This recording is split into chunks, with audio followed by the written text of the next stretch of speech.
Hello and welcome to this Labview course by Mindmajix. In the world of testing and automation, efficiency and precision are everything, and that's exactly what Labview delivers. It is a graphical programming environment developed by National Instruments. It's widely used for data acquisition, instrument control, and test automation across industries. Labview uses a visual drag and drop interface called G programming language, making it easier to develop complex applications. In this course, we will cover everything from Labview fundamentals to front-end panel and block diagram design, data flow programming, loops structures, error handling, and more. Companies like NASA, ISRO, Amazon, and DRDO rely on Labview for R&D and embedded system development. According to the LinkedIn and Naukri, roles like Labview developer, test automation engineer, and embedded test engineer offer salaries ranging from 5 to 50 lakh rupees per annum in India, depending on experience and domain. And if you want to learn paid Labview course, then check out our course where we will cover latest industry curriculum, hands-on projects, labs, mock interviews, and more. Before moving ahead, I want you guys to like, share, and subscribe to our channel so you never miss any tutorials and courses from us. So let's get started with our Labview full course.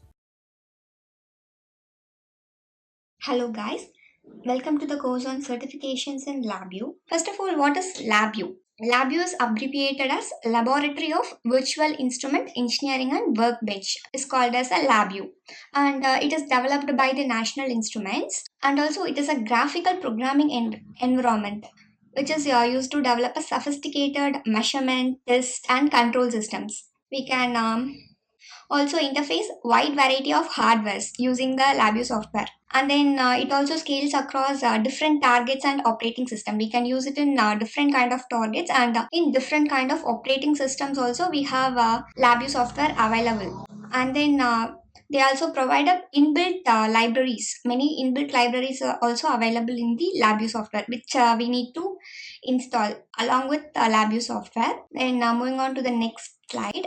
And the next is Labview files. How the Labview files are stored in our system. And these are the common Labview file extensions. That is, Labview project file is extended as .lv project. That is .lvproj. That is a Labview project file. Then virtual instrument file will be in the extension of .vi, and the custom control file will be in the extension of .ctl. And also I have created these files to show you the extension. Now I'll be showing you. Yeah, I have created a folder in the desktop, and I have created a Labview files. Just we'll see about the common extensions. Just I'm clicking on the file, then I'm going to its properties. Yeah, in properties, we'll be seeing a type of file as .vi. It is a virtual instrument file, so the type of the file extension is in .vi. Then I'm just clicking on another file, then seeing it properties, and it is our project file. That is a Labview project file .lvproj. So it is saved in the format of .lvproj because it is a Labview project file. Now I'm going to show you a Labview control file. That is, I'm just clicking on a properties. Here you can see the file is saved as in the format of .ctl. Okay then. Now just I'm clicking on Labview project file. Yeah, here you can see a project. That is inside the Labview project file. We have a virtual instrument file and a control file. That is, we can say it is in the extension of .vi and .ctl. CTL means it's a control file. Now let's move on to the slide. Yeah, we have seen all these three types of files now. That is a Labview project and virtual instrument file and the custom control file. Yeah. Now let's see how to add folders to a project. That is, in Labview we have two kind of folders. That is a virtual folder and a auto-populating folder. And the virtual folder is used to organize the project items. It is just used to organize, and it does not represent the files on the disk. Just only duty of the virtual folder is to organize the project items. And then coming to the auto-populating folder, it adds a dictionary on the disk to the project and also in the disk. So it is called as auto-populating folder. Why it is called as auto-populating folder? Because it monitors and updates continuously the changes made in Labview. So it is called as a auto-populating folder. And here you'll be seeing folders. And it's a virtual folder and it's our auto-populating folder. Yeah, now I'm closing it. Now let's move on to our next slide. That is parts of VI. What is meant by VI? VI is nothing but virtual instrument. And the VI contains a front panel, block diagram, and icon in it. And also it has a connector pane. But first of all, what is a front panel? Front panel is a user interface. Only using front panel, the user can give some inputs to the software. And also you can build a front panel with controls and indicators. Controls are nothing but they are the inputs, and indicators are nothing but they are the output. Yeah, now let's see the front panel in Labview software. I'm just creating a new VI. Yeah, it is our front panel. Let's come to this again. Yeah, it is our front panel. It contains only controls and indicators. In numeric, we have a numeric control. Likewise, in Boolean, we have a Boolean control. And in string, we have a string control. And similar to controls, we have an indicators. Controls are nothing but they are the inputs given by the user to perform some operations in the Labview software. And also we have some indicators. Similar to numeric control, we have a numeric indicator. It is a numeric indicator. In controls, we can give inputs, but indicators are only used to display the output. Likewise, Boolean, we have a Boolean indicator.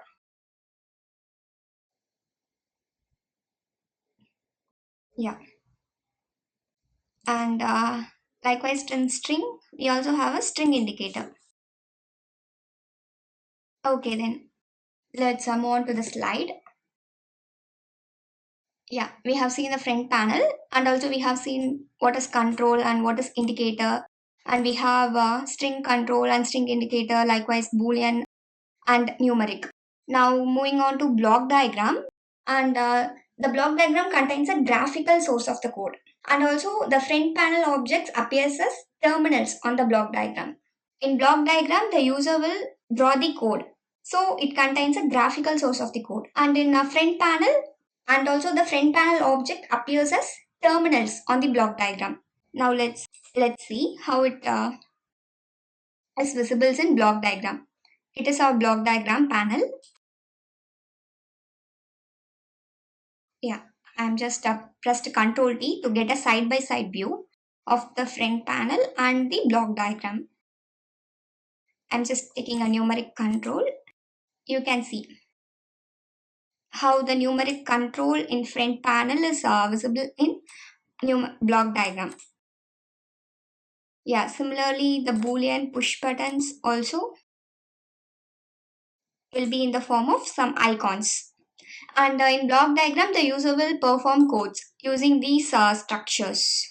Okay, then let's move on to our next thing. And our next thing is icons. And icons are nothing but the graphical representation of a VI. Yeah, we can see icons in front panel, and it is our icon. It is a graphical representation of this VI. And if we can also edit these icons as per our wish. Yeah, we'll be seeing in later how to edit this icon. Now let's move on to our next. Yeah, it is a connector pin. It is also one of the part of the virtual instruments, and a connector pin is used to map the input and output of the VI. Yeah, let's see how to map the input and output of the virtual instrument using connector pin. Now I'm just opening a Labview software. Now I'm going to create an indicator for this numeric control. Yeah, just you can take a numeric indicator. Yeah, it is our connector pane, and in this kind of connector pane we have inputs are ranging from our left side and the outputs are from right side. Now I'm going to click on this, then I'm going to click on this, so that we have wired this using connector pane. Mostly connector panes are used only while creating a sub VI. Yeah, I'm just clicking on the output terminal of this, and then I'm clicking on the indicator. Mostly controls will be on our left side and indicators will be on our right side. Okay, let's move on to the slide. Yeah, we have seen the parts of the VI, that is a front panel, block diagram, icon and connector pane in the Labview software. Let's move on to our next slide. That is, what is the importance of icons and connector pane? As I already told, icons and connector panes are necessary to use a VI as a sub VI. It only used while creating a sub VI. It's necessary. That is icons and connector pane. Now, what is meant by sub VI? Sub VI is a VI that appears on the block diagram of another VI. Yeah, now I'll be creating you a sub VI, and also sub VI is similar to the subroutine or function in a text-based programming language. It is also similar to the subroutine or a function in text-based programming language. Now I'm gonna show you how to create a sub VI. I'm just clicking on it. Yeah, now I'm gonna create a sub VI of a simple function add. I'm gonna take a numeric add function and place it in the block diagram. Then I'm gonna take a numeric control. I'm gonna name this control as A, and then I'm gonna name this control as B. Now connect these two controls to the input of the AND terminal. Now you can create an indicator of add. Now I'm going to change this simple VI into sub VI. Just you can go to edit. You can go to file, and then first you need to save the project. Yeah, we can save the project in future. Just you can copy all these things, then go to edit, and you'll be finding a create sub VI. Likewise, you can create the sub VI. Yeah, and we can perform addition function using this sub VI. Just double tap on it. The sub VI will be opening. Yeah, this is how you need to create a sub VI. Now I'm just deleting it. And also, yeah, now we found how to create a sub VI using this Labview platform. And then coming to our next slide, how to start the VI using a project explorer. They have asked us how to start the VI using a project explorer. Just it has some few options in it. That is, first of all, we need to open existing projects. Then we need to identify the parts of the VI. That is, a VI contains 4 parts. Likewise, front panel, block diagram, icons, and then connector pins. Likewise, we need to identify it. Then we can create a new project, and in that project we can add and remove files and folders. Then we can create a new VI. Now I'm just opening a Labview software, and also I'm gonna open a project sample. I'm gonna open a project sample. Yeah, here I have found a project sample. Then we need to identify the parts of the VI. To identify the parts of the VI, we need to open a VI folder. Yeah. And what are the parts of the VI? VI contains 4 parts. That is a front panel. This is our front panel. And then we have a block diagram. This is our block diagram. Then it's our icon. And then it is our connector pin. Yeah, we have found out the parts of the VI. Now let's create a new project. And to create a new project, go to File. Here, Create Project. Just click on the Create Project so that you can create a new project. Just it's a blank project I'm creating.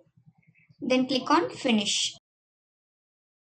Yeah, we have created a new project here. Now I'm gonna save this project. And I'm gonna save this project as sample1.lv project. It is stored in the extension of .lv project. You can note it down. And then I'm clicking on OK. Yeah, here I have created a project called sample1.lv project. Now I'm going to show you how to add and remove files. Here I'm going to add a file. Just I'm going to add this sample control file. Yeah, here I have been added the file. Now I'm just show you how to remove the file. Just right click on it, and here there will be an option called remove from project. So that you click on it and then you click OK, so that the file has been removed. Then you need to create a new VI. How to create a new VI? Just click on the file and click on new VI. Likewise, you can create a new VI. VI is nothing but virtual instruments. I'm just closing all these windows. Yeah. Okay, then let's move on to our next slide. That is front panel. And front panel contains nothing but controls and indicators in it, as we saw earlier. It contains nothing but controls and indicators. And then in controls, I will be having input devices, knobs, buttons, and slides. And controls is used to supply the data to the block diagram. And indicators contains only the output devices, graphs, and LEDs. And indicators is used to display the data to the block diagram. And in both controls and indicators, we'll be having these items. That is object styles. It has Labview software has different styles. We'll be seeing that. And object types is nothing but we have seen earlier, like boolean, string, and numeric. Yeah, now let's see these things in front panel, and I'm going to show you the object styles and the object types we have already seen. Yeah, now I'm going to open a new VI. I'm going to show you the numeric. It is our modern style. I'm just writing here as, yeah, there are many styles available. The first style is modern. It's our default style. We'll be using modern as a default style. Then I'm gonna use NGX style. Sorry, NXG style. Yeah, it is our NXG style. You can see the difference between these both styles. But in block diagram, it is similar. And also it has several styles like silver, system, classic, express, likewise. Just to add beauty to the front panel, only the different styles are available. Yeah, just I'm taking from system style, I'm taking a boolean. I'm just taking cancel function. Yeah, here you can see this. Now I'm just taking a modern. Yeah, I'm sorry, I'm gonna take cancel in modern style. Yeah, you can see these differences. Only the only difference is size and shape, and there will be no functionality difference. Yeah, and object types we have already seen. That is a boolean, numeric, and string. Okay, then let's move on to our next style. Yeah, and here they have as numeric controls and numeric indicators. And the numeric data in a control or indicator can represent numbers of various types, such as integer or floating point. And also in numeric control, we have seen that these two buttons are there.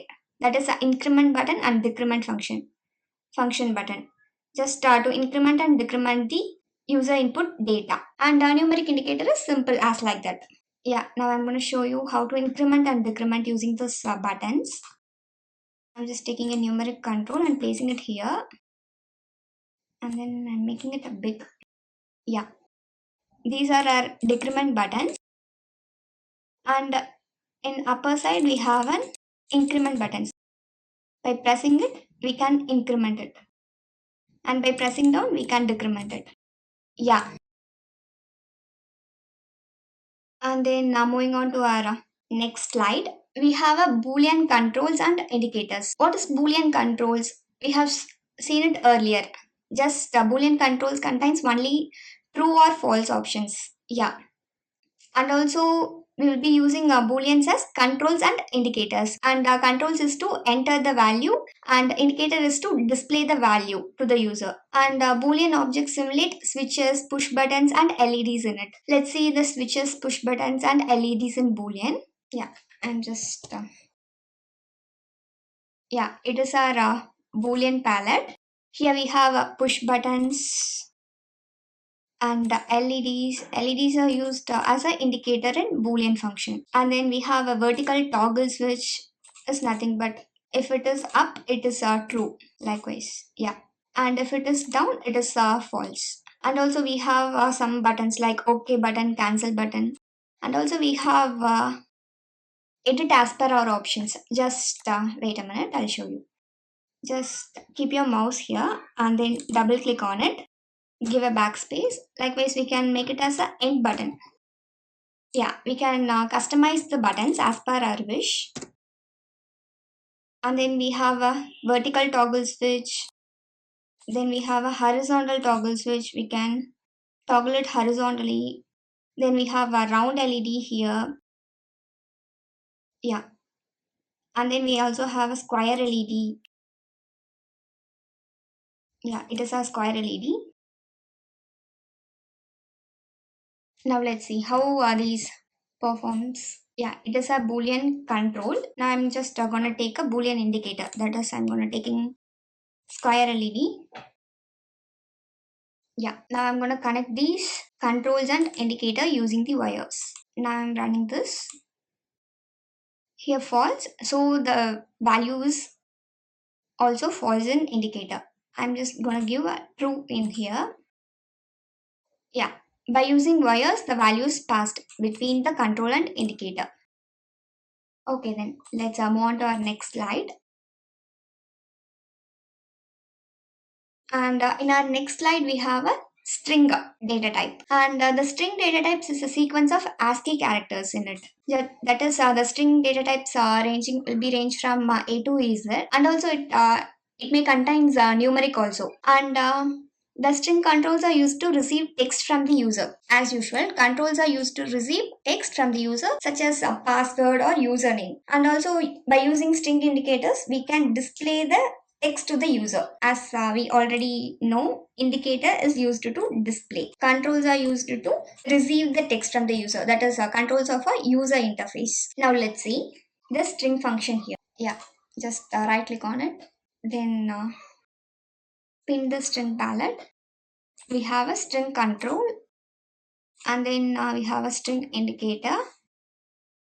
Yeah, and string control we can give the values ranging from A, B, C, D, and also it may contains numeric also in it.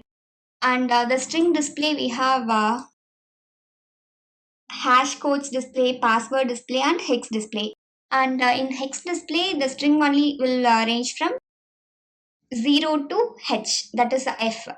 Yeah, you can see here. Now I'm gonna give some value like D, it will be printing as 0D. And also if I run the code means the same will be getting in the out. Yeah.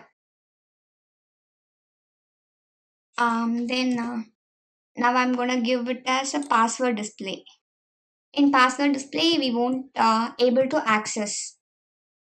Just only the star symbol will be present here. Yeah. Now I'm gonna create an indicator. Then I'm gonna run. Yeah.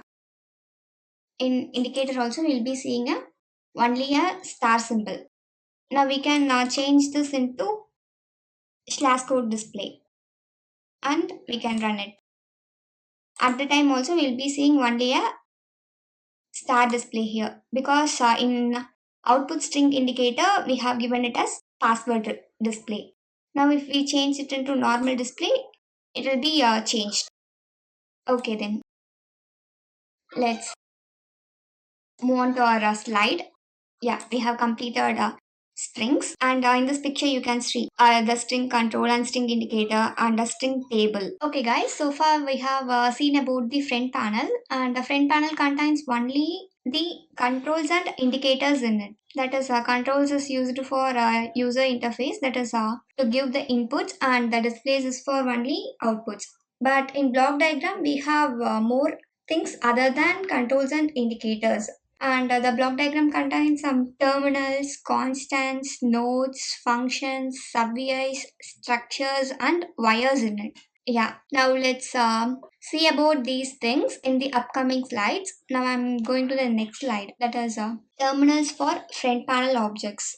And these are the terminals. That is, terminals are nothing but they are the entry and exit ports, and they exchange information between the front panel and block diagram. And how to obtain the terminals? Just double click on the terminal to locate the corresponding front panel object. Just here they have given us two terminals, that is a knob terminal and a numeric terminal. Let's see these two terminals in Labview. Yeah, I'm just opening up front panel. Now I'm going to take a knob from the numeric, and I'm going to place it in front panel.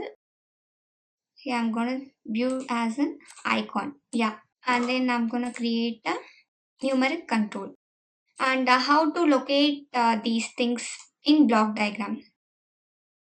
Just you make a double click on it so that you can obtain the knob function is located in block diagram.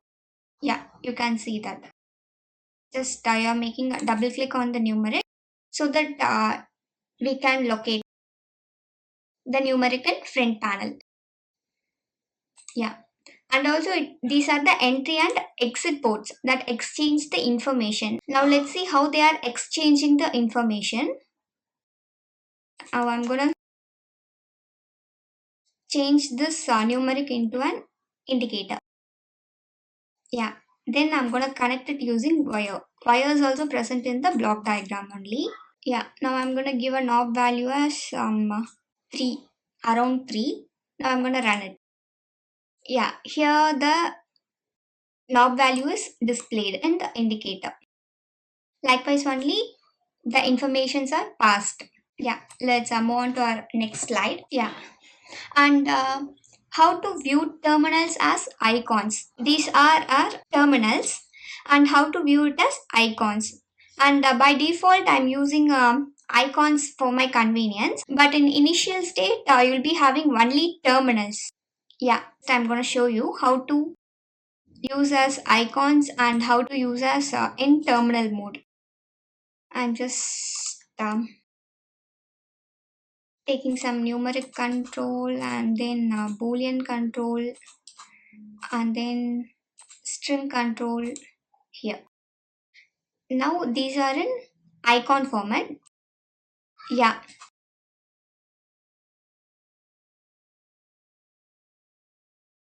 now I'm going to change it into terminal. I'm just clicking on it, and I'm pressing control. Now I'm just dragging it.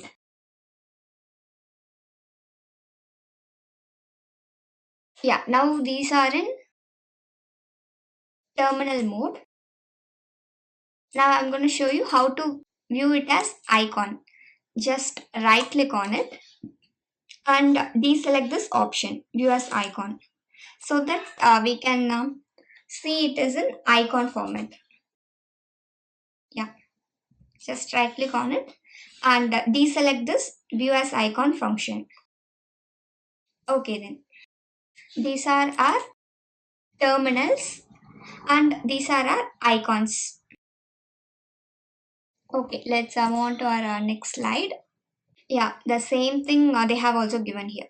By default, view as icon option is enabled, and we can deselect this and view as icon for the more compact view. And if we compare these two, means it is only compactable. So only I'm using this. Now let's move on to the next slide. That is nodes.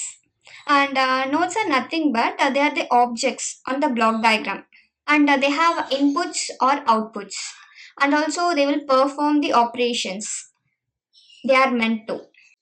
Yeah, now I'll show you some nodes in the block diagram, and I'm just going to show you the numeric nodes. Likewise, add, then increment function, and also you can see some nodes have two inputs and one output, and some nodes have only one output and one input, and also some nodes have only outputs. Yeah, it is a random number generator function, and it has only one node in it. That is only one node, and some function have one input node and one output node, and this function has two input nodes and one output node. Just you can make a note of it. Yeah, just I'm sibling label for this item. It's a decrement function. It is a random number generator function, and then it is nothing but add function. Yeah, and also we have many more functions in Labview, and also this function have several inputs. You can just drag it to get several inputs. You can see there are several nodes present here, and it is called as a compound arithmetic function. You can have several nodes in it, several nodes and a single output. I'm writing several inputs and single outputs. Sorry, single output. Yeah, we have these different kinds of nodes in it. Okay, then let's move on to our next slide. Next slide is nothing but they are functions. Yeah, functions are the fundamental operating elements of the Labview. Without functions, we won't able to perform any single program using Labview. Functions are that much needed, and also they do not have front panel or block diagrams, but do have connector panes. Yeah, and the functions will be in a pale yellow background on its icon, and double clicking on a function only we can select a function, and also function do not open like VIs or sub VIs. We only need to double click on the function. Yeah, we can see about the functions. I'm just taking a block diagram. Yeah, we have several functions, and it is a function palette. I'm just pinned it for your convenience. It is a function palette, and also block diagram contains a function palette, and similarly front panel contains control palette. You can see. Yeah, we can't have it simultaneously. Yeah, these are the function palette. In function palette, we have several functions like add, subtract, multiply, divide, and conversions. In conversions, we have many types of conversions like to extended float, to double precision float, to fixed point, and integer, unsigned integer, and also we have signed integer. Likewise, yeah, these are the function palette. We have more function in it, like we have array functions, string functions, boolean functions, and also we have a comparison palette. Yeah, and functions, how to take a function from a block diagram. Just select function palette, then click on the function you needed. That is, if we need numeric function, you just click on it. So we can obtain several functions in numeric. Just double click on it. Sorry, I have made some more clicks. Just double click on it, so that we can have a function in block diagram. Using functions, we can perform some simple operations. Just now I have took a divide function. It is a divide function. Yeah, I have named it. Now I'm gonna create a control. Yeah, just I'm dividing this 20 by 4. Now I'm gonna create an indicator here. By using functions, We can perform some simple operations. Likewise, just I'm dividing 20 by 4. Yeah, the result has been obtained as 5. Okay, we have seen about the functions. Yeah, now let's move on to our next. Yeah, coming to sub VIs. And sub VIs, as we already seen, these are the VIs that is used only in block diagram. And these are the VIs of the another VI. Yeah, and it have front panels and block diagram also. And by double clicking a sub VI, we'll be getting a new VI. And the new VI has a front panels and block diagrams in it. And also we can use the icon from the upper right corner. Here it is, you can see. Yeah, by using this icon editor, we can edit the icon for the sub VI when you place the sub VI in block diagram. And also when you double click on the sub VI, the front panel and block diagram will get opened. And also any VI has the potential to be used as a sub VI. And also we have some inbuilt sub VIs like a write delimited spreadsheet and a read delimited spreadsheet. Now I'm going to show you these two sub VIs, that is our inbuilt sub VIs. Yeah, I'm just opening a block diagram and they'll be available in file function. I'm just taking a write delimited function and it is our icon. Here it is, see. This icon we can modify like this also. And by double clicking on it, we'll be able to obtain a front panel and then block diagram for this sub VI. It is a sub VI. Okay. And also we can also able to create a sub VI. And also any VI have a potential to become a sub VI. Okay then, let's move on to our next slide. That is, yeah, wires. And wires are used to transfer the data. As we already seen, it is used to transfer the data between the block diagram objects. And also, based on the color of the wire, we can say whether it is a floating point or an integer or a string or a boolean. And the floating point has an orange color wire. And for an integer, we'll be having a blue wire. Similarly, for string, we'll be having a pink colored wire. And for boolean, we'll be having a green colored wire. And based on the density of the wire, we'll be saying it as a 1D array or 2D array. Yeah, and if a broken wire appeared in the VI, and if so that we can finalize that the VI has some error in it. Yeah, now let's see how to use wires. And now I'm gonna create a numeric control, and I'm gonna create a numeric boolean indicator.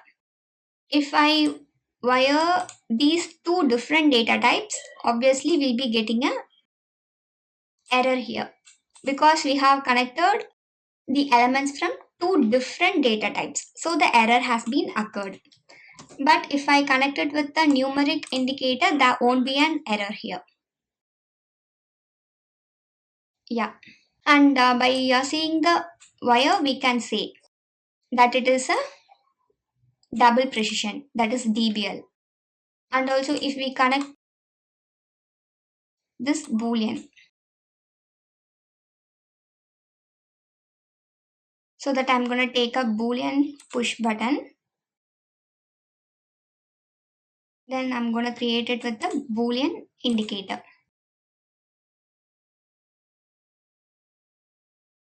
Yeah, here the boolean color is in green color. Now I'm going to take string control. Then I'm going to take a string indicator. Yeah. Now I'm going to connect the string control with string indicator, and the color of the wire is pink, so that we can say it is a string. And then I'm going to take a I32. Then I'm going to change it to control. Yeah. Then I'm going to create a indicator for this. Yeah, here you can see the color of the wire is in blue, so that we can say it is in integer format. And we can see how the value has been passed using the wires. Now I'm going to pass some 98, then true to this function. Then in string, I'm going to give hi, hello. And then this numeric integer, I'm going to give a value like 656. Now this is a run button. We need to run the program to obtain the output. Yeah. And if we didn't connect the wire, let's check what's happening. Yeah, now let's and this value has been obtained if we have connected the wire. Now let's disconnect the wire. Let's disconnect the wire, and now we can see how the program is flowing. Now I'm going to change the value into 4. Then I'm going to change it into false, and I'm going to replace hi hello with welcome. And I'm going to replace 56 with 7. Now I'm going to run the program. Yeah, there is no modifications has been made because we didn't connect the data types. And after connecting, we can see it once again. I'm just connecting the controls with indicators. Yeah, now I'm going to run the program. Yeah, likewise only the wires are used to pass the data between controls and indicators. Okay, then let's yeah, these are the broken wire symbols. If we if we have removed the controls and indicator means broken wire will be appearing in the VI. Let's remove this. Now let's move on to our next slide. That is Labview help. And Labview help contained a detailed description and instruction for most palette and menus, tools, VIs, and functions. And it can be accessed by selecting help from the Labview help. And also we can get a detailed help by clicking the context help window. And right clicking an object, we can select a help from the shortcut menu also. And also we can have control plus H so that we can get a help for the particular function. And help is available. We can get to know it. Now I'm going to take this function called quotient reminder, and we have help here. Just I'm going to click on it, and then by clicking it, after that I'm going to click on show context help. Yeah, for this function I need help. That is, I need what these function is performed for. It has the detailed help here. Just I'm going to click a detailed help. Wait a minute, it takes some time to load. Here it is. Yeah, and we have asked help for the quotient and reminder function. I'm just labeling it. Yeah, it is a quotient and reminder function, and it is in the palette of numeric VIs and function, and it requires a base development system, and it is used to compute the integer quotient and a reminder of the inputs. And this function rounds floor x by y, that is it will be dividing this two inputs. That is we can create a sorry, yeah, no issues, we can also create a constant, and then we can also create a constant here. Yeah, to the nearest integer towards the infinity, just used to get reminder and quotient of the two functions, that is 34 and 21. Now I'm just creating an indicator to visible answers. Now I'm gonna run it. Yeah, it's just round offing to the nearest value, and it is our reminder. And by using help, we can get to know several functions available in Labview. And it is our quotient. Sorry, it's a wrong spelling. Just Q quotient. Yeah. we have several functions, and for each function we can have help. I'm just taking some random array function. Now I'm gonna click on help. Already I have enabled the help window, so that if I take any function means the context help will be enabled here. Okay. Okay, then let's move on to our next slide. Context help window is always open. If we once enable it, just you can close it. Yeah, you can see several functions are available, and take your own interest and learn about all the functions.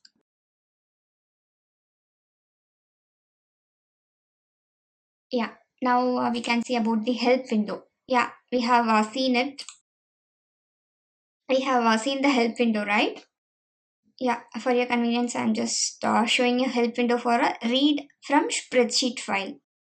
I'm just taking it from file, and then I'm gonna search a read from spreadsheet. Yeah, just I'm taking a read daily impact spreadsheet also.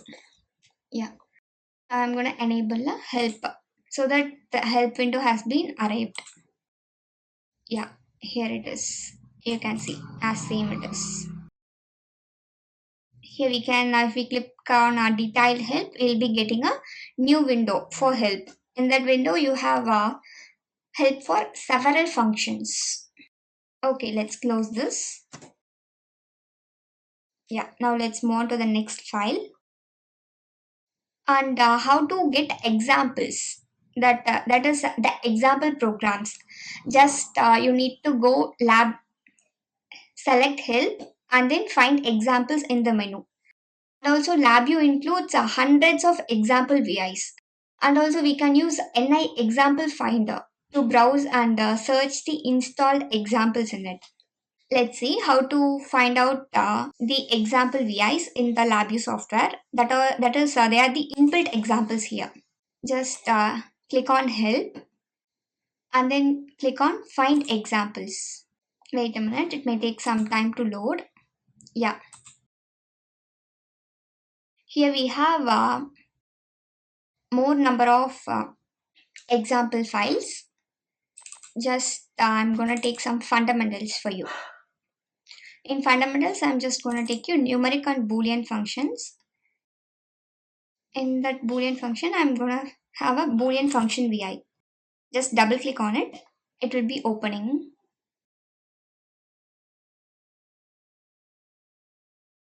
It is a inbuilt vi which comes along with the software. Yeah, in this boolean they have used some x and y function, and they have performed some operation.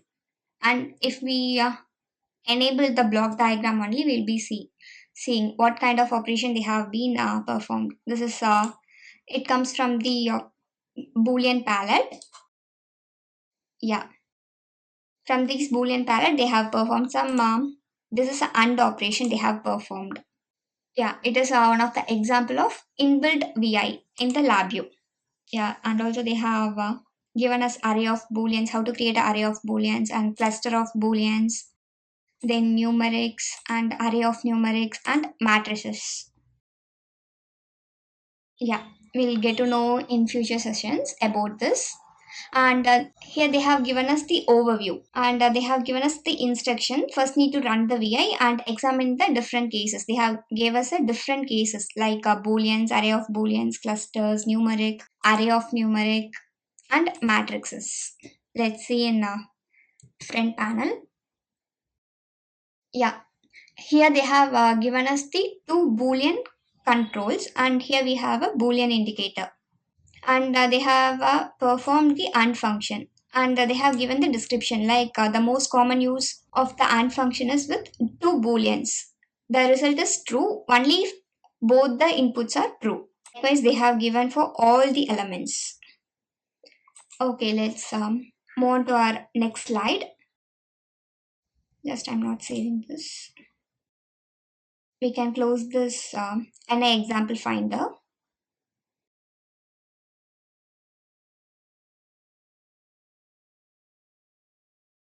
Yeah, so far we have seen about the nodes, functions, sub-VIs, wires, and then about Labview help, and also some inbuilt VI functions we have seen in it. Yeah. In examples, we have seen some inbuilt NI examples. That is, it will be coming along with the Labview software. Yeah. Once again, I'll show you how to find it. Just it is so simple. Just you click on the help, and then you can click on the find examples. Yeah. So that you'll be seeing several examples in it, like analysis, signal and processing mathematics, building user interfaces, communicating with external applications, likewise. Okay, then let's close this. Just you can remember it simply. By help, we can get access to many of the VIs available in the Labview software. That is, it is available in inbuilt form. Okay, now let's proceed with how to search controls, VIs, and functions.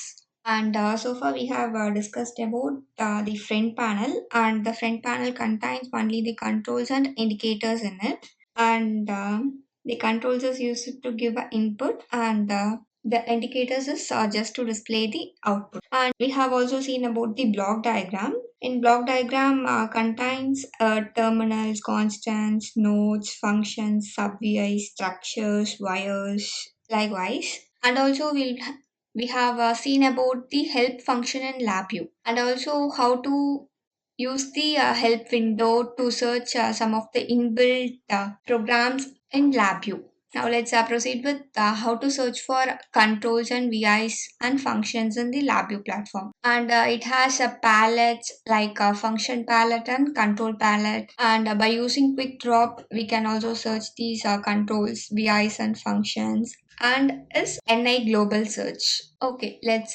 proceed. And what are the ways to find controls, VIs, and functions? There are mainly three ways, and the first way is we can search or navigate the palette. Like we have two palette, that is a control palette from front panel and a function palette from the block diagram. And also, secondly, we can search by name of the object.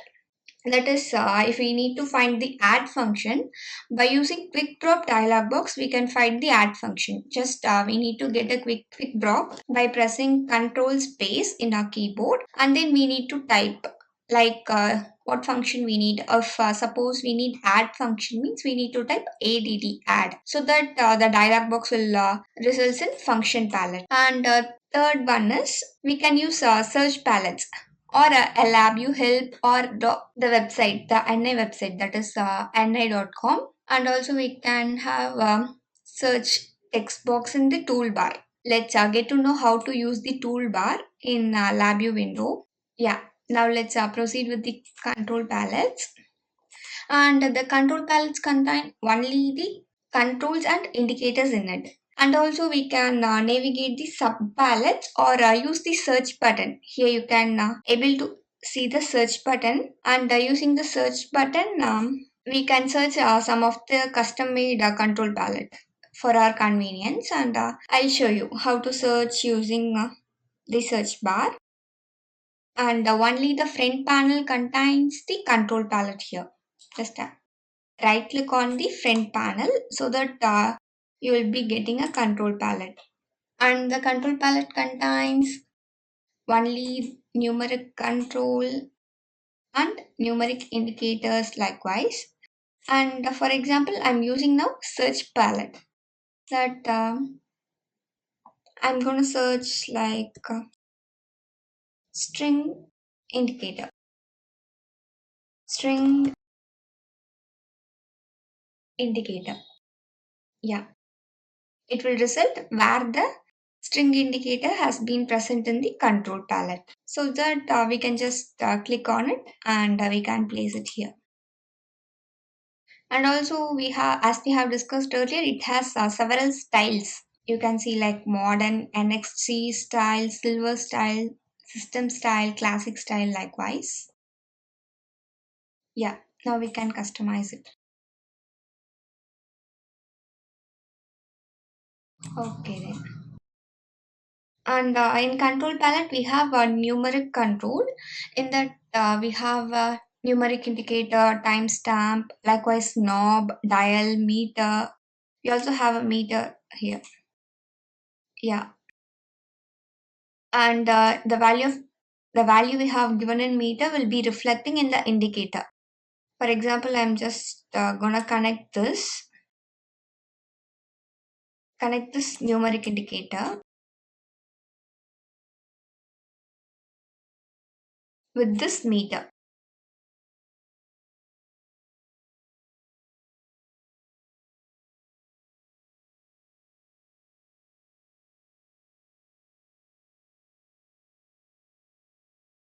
Yeah, and sorry, I'm gonna connect this meter with numeric control because the meter is an indicator.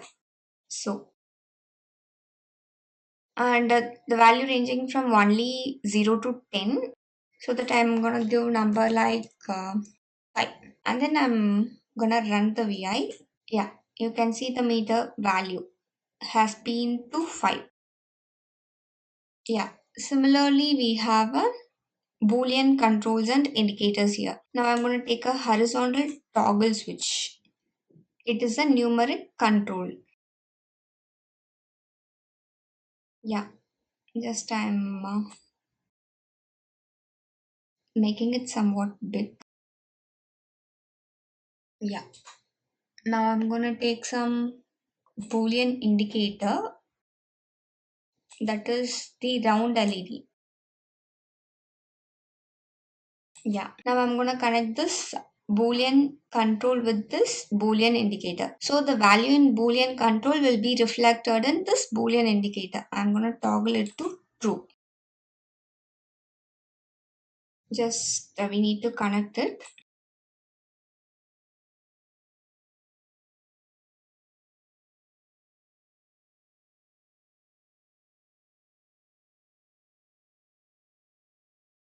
So we can run it.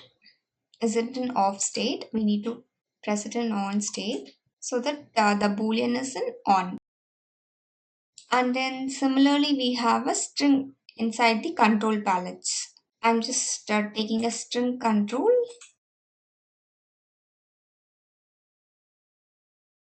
Then I'm placing a string indicator along with this.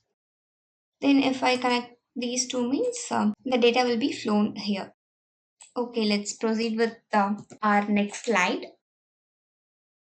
Yeah, we have seen all these functions like numeric, boolean, and string. And now let's move on to the function palette. And the function palette contains the VIs, functions, constants in it. And also we can create a code as we want. And the function palette is only present in the block diagram. And also we can navigate the sub palettes, or we can use the search button and functions.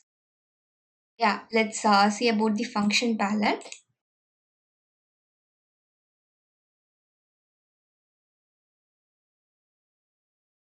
Function palette only will be present in the block diagram. Just make a right click so that you will be arriving in the function palette. In function palette, we have several functions for structures, arrays, clusters, numeric, boolean, string, comparison, and also we have waveforms. Likewise, we have many things and file handling and timing functions. Likewise, we also have a graphics and sound functions in it also. Yeah. For example, I'm just taking a numeric function of compound arithmetic. Compound arithmetic is used to add or multiply or divide. Sorry, we can't divide. Add, multiply several inputs. So that we are using compound arithmetic here.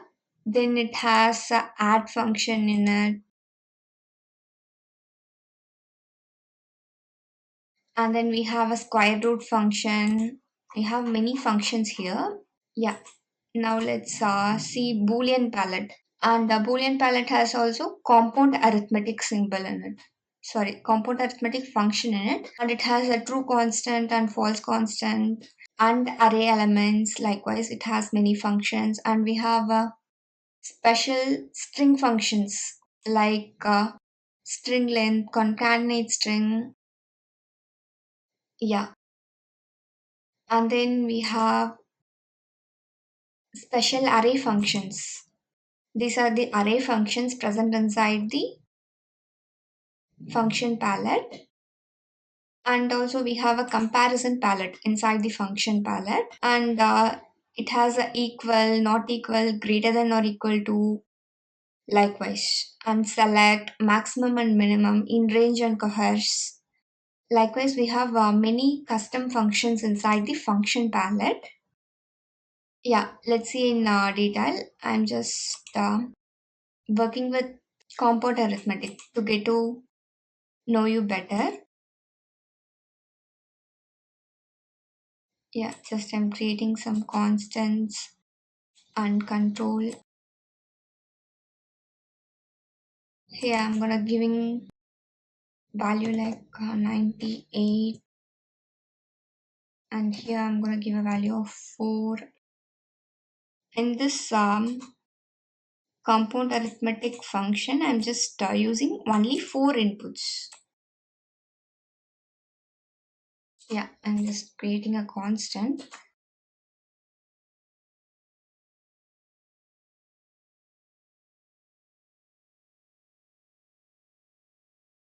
Just giving some random numbers. And for this numbers, we can customize whether we need to perform add.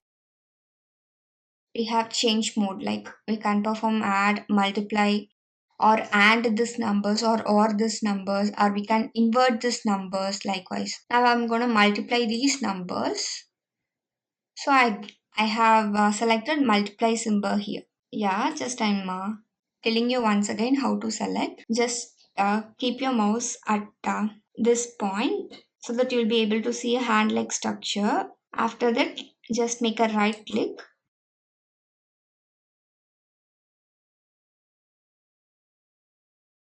Yeah, make a left click so that only you'll be arriving this change mode symbol so that you can change it. Now I'm going to create an indicator here. Yeah, you can just delete these unused functions. Now I'm running it. Yeah, these random values get multiplied. Okay, let's move on to our next slide. Yeah, in function palette, we have seen these structures, numeric, cluster palette, Boolean palette, string palette, comparison palette, timing palette, likewise. Okay, let's move on to our next slide. And in the slide, they have given us how to search using a quick drop. Just you can press Control space so that the quick drop box will appear. Yeah, here it is. Just press the key to display the quick drop dialog box. Press Control plus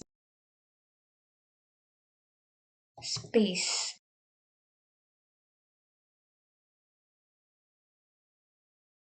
to display the dialog box. Now I'm going to take the block diagram. Then I'm gonna press Control P so that the quick drop has been arrived. Now I'm gonna search for a function called in range and coerce. That is, we can search it as range. Yeah, here I have found out. Likewise, we can achieve this function. Actually, this function, I'm just assembling label for this. Yeah, we can give upper limit and lower limit, and this function will tell us whether this value, that is the middle value, is in the range between these two functions or not. I'm just gonna create a constant here, then another constant here.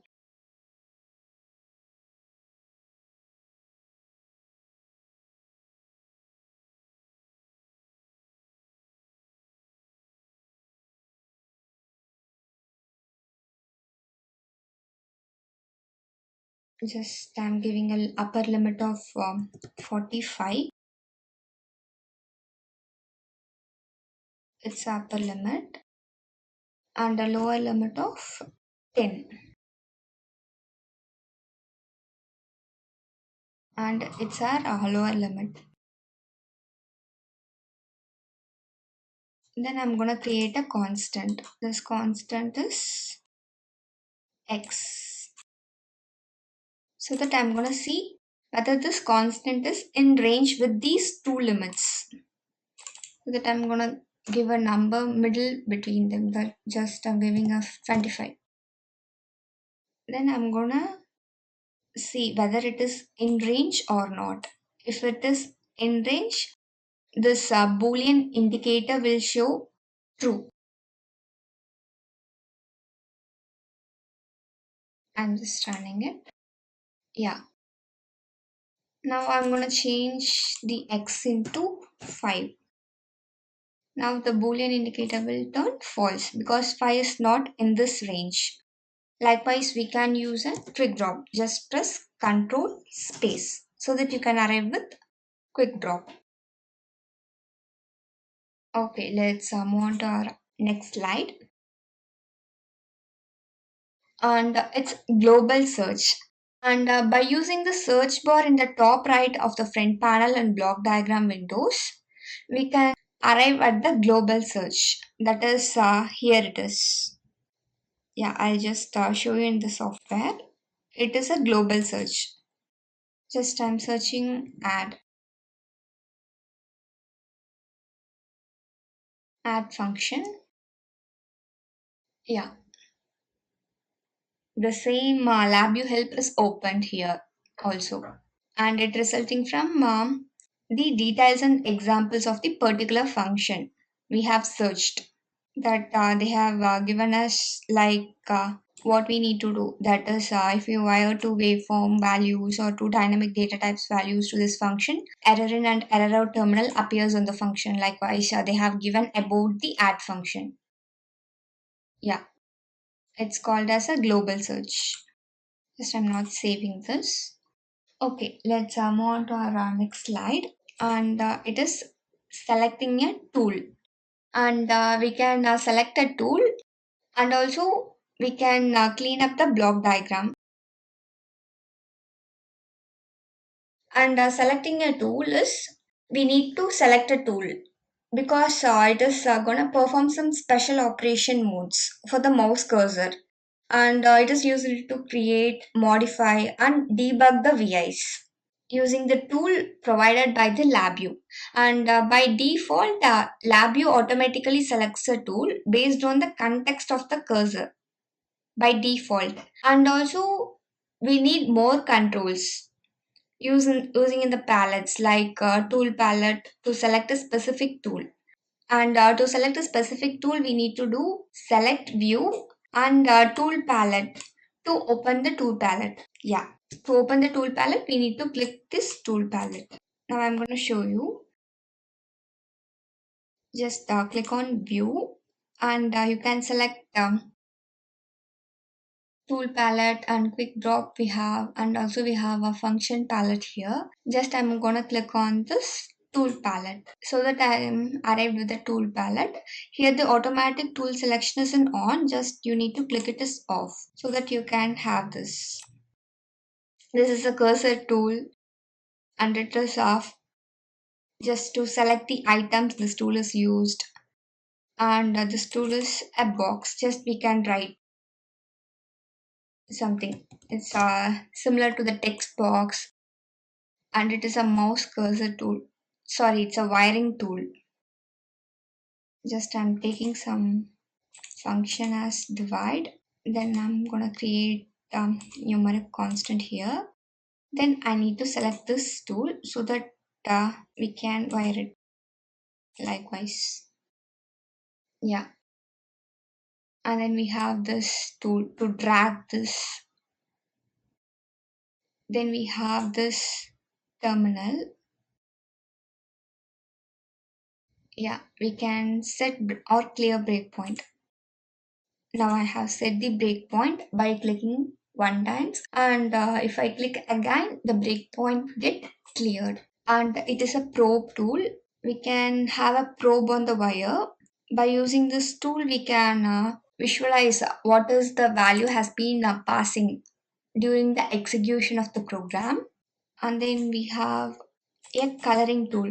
Just we need to select some colors and then we can color it. The front panel. Yeah, and just give gray color here.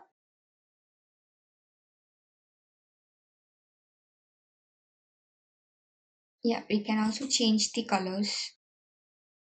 Yeah, okay. Let's move on to the next slide.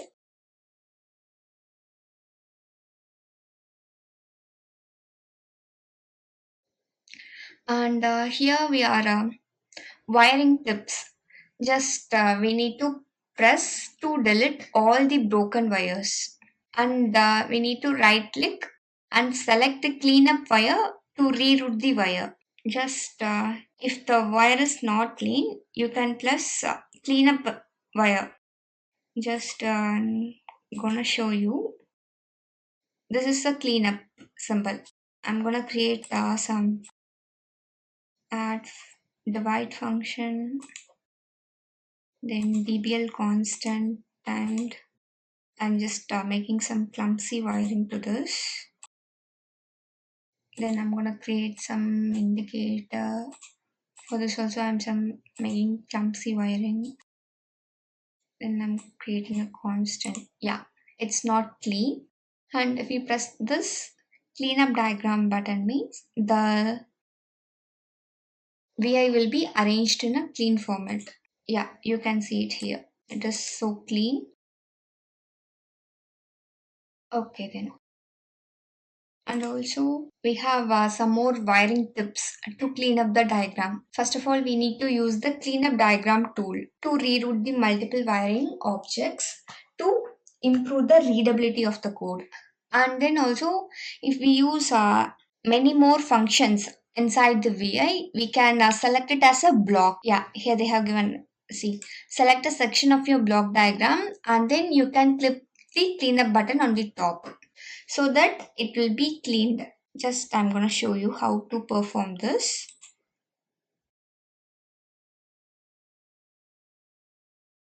And here they have given us just how to separate minutes and seconds. I'm taking a quotient and reminder function in Numeric. Then I'm going to create a control as total time. Then I'm going to divide the total time by 3600 seconds. Then they have some clumsy arrangements here. I'm also gonna do that.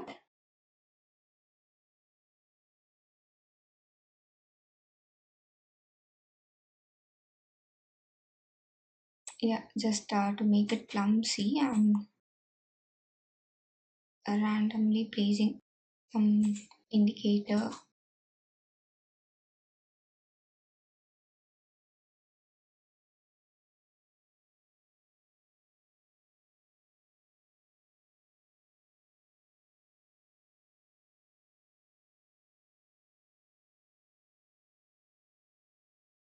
Yeah, here we have a very clumsy diagram in our block diagram. Now I'm gonna clean this so that I'm gonna select all by left clicking the mouse.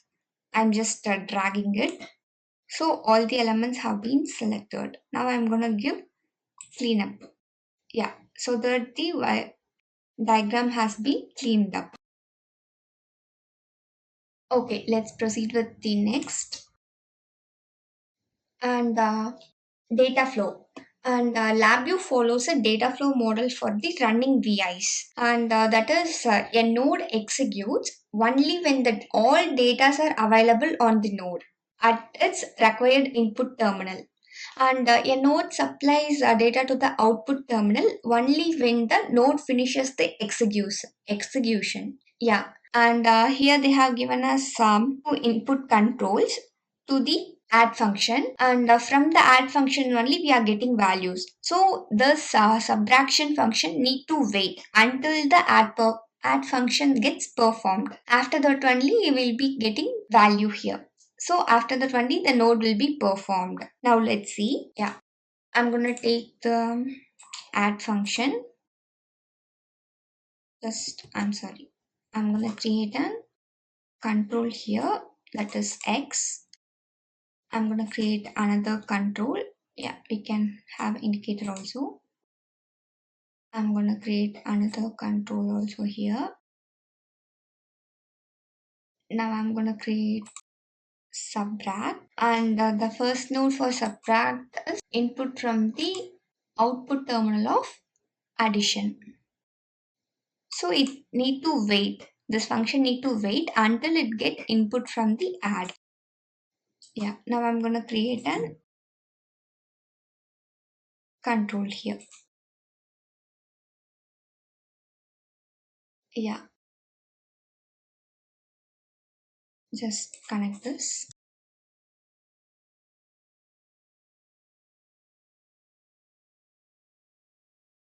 It is our output, and I'm giving inputs 20, 45,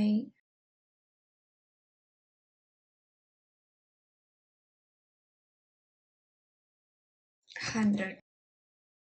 Now I'm just executing highlight execution so that you can see the add function is performed first. After getting results from the add, only the subtract node has been performed.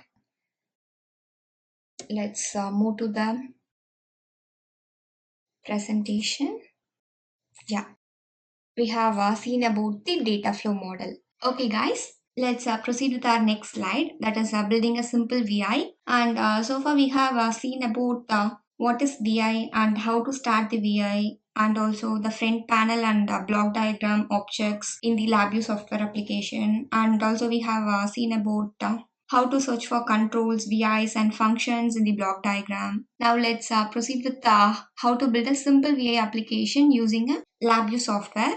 And here I have two example programs, like build an application to find out the average of 5 numbers. And here they have asked us to find out the average of 5 numbers using the Labview software. Now let's proceed with the code. I'm opening the Labview software, and in question they have asked us to find the average of 5 numbers. So that I'm taking a 5 controls, that is 5 numeric controls I'm taking, and naming it as A, B, C, D. The second control is B. Now I'm taking the third control and naming it as C. Now I'm taking fourth control and naming it as D. Yeah, it's our last control, and I'm naming it as E. Now it's not in a proper arrangement. To make it proper, I'm just clicking all the elements, and I'm going to align object and make it to align likewise, so that our front panel gets cleaned up. And also we have another option. I'm gonna vertical compress these 5 controls so that these are arranged in a proper manner. Similarly, I'm gonna do that in block diagram. First I'm gonna align this object, then I'm gonna give a vertical compress so that our code looks neat. Now we are gonna perform how to find the average of 5 numbers. That is, I'm gonna give value for this numbers, like 32, 87, 76, and then 65, then 43. Yeah, and we are having 2 methods, and now I'm going to show you the first method. They are just asked us to find the average of the 5 elements, so that I'm going to add the first 2 numbers. so that I'm connecting the terminal of add with this A and B control. Now I'm gonna take another add function. Then the output of add is given to this add function. Then I'm gonna add that number with this C. Similarly, I'm doing for the rest of the things. I'm connecting the D control with the add. Now you can see the wire is so clumsy. Now I'm gonna clean up the wire. Just I'm gonna right click on the wire. Then I'm gonna click on the clean up wire. So the wire gets cleaned up. By doing so, our block diagram won't look clumsy anymore. Yeah, I'm repeating the steps. Now I'm gonna connect the E control with the another add terminal. Then I'm gonna clean up the wire. Now we have found out the sum of all the elements. First of all, what is meant by average? Average is equal to sum of all the numbers divided by total number of elements present in this. Yeah, now I'm going to take a divide symbol from the numeric.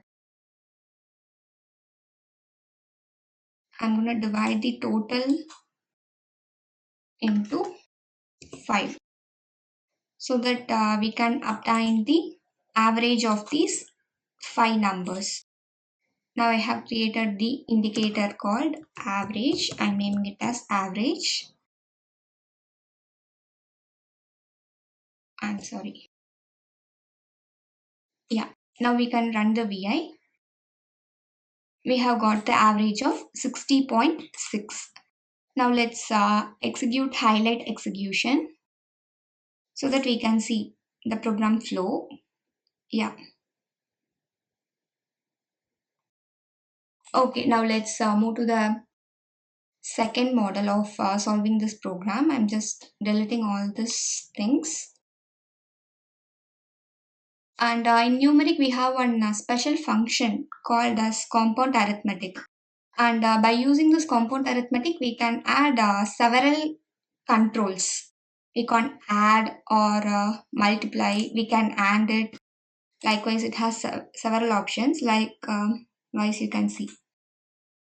We can add, multiply, AND or XOR, and also we can invert it. Now we need add because we are going to find the average of these numbers. So I'm just clicking on add. Then I'm dragging up to 5 inputs. Yeah, we have got the 5 inputs. Now I'm going to connect the controls with this nodes. So that without using multiple add functions inside our block diagram, we are just using one single function called as compound arithmetic. Now I'm going to take a divide function here. After that, I'm going to divide it by 5 because we have used 5 controls in the input. Now let's connect the output with average indicator. Now let's run the program. Yeah. By doing some modification in block diagram also, we have got the same output. So that it indicates that our both the solutions are right. Okay, let's proceed with the next question. Yeah, and build the application to find out whether the given number is Armstrong number or not an Armstrong number. They have asked us to find out whether the number in question, they'll be giving us one number. That is, the number will be a 3-digit number. We're going to find out whether it is an Armstrong number or not an Armstrong number. Yeah, first of all, what is mean by Armstrong number? Now I'm going to take a 3-digit number called 153. And what is Armstrong number means? That is a sum of cube of the single digit in this number is equal to the same number. If it is Same, we can call it as a Armstrong number. If both the numbers are different, then it is not an Armstrong number. Now, first of all, what we need to do is we need to split the digits. Like in input, we have given us 153. Now we're gonna split the digits as 1, 5, and 3. After splitting the digit, we're gonna cube this numbers. We're gonna take 1 cube, and then we're gonna take 5 cube, and then we are gonna take 3 cube. And finally, we need to add these numbers, the result of the cube. That is 1 cube is 1 likewise. We need to add these numbers, and if the result is equal to 153, the number is called as Armstrong number. If both the numbers are different, then it is not an Armstrong number. Now let's execute this code in Labview. Oh, I'm sorry. Now I'm just gonna copy this for the reference.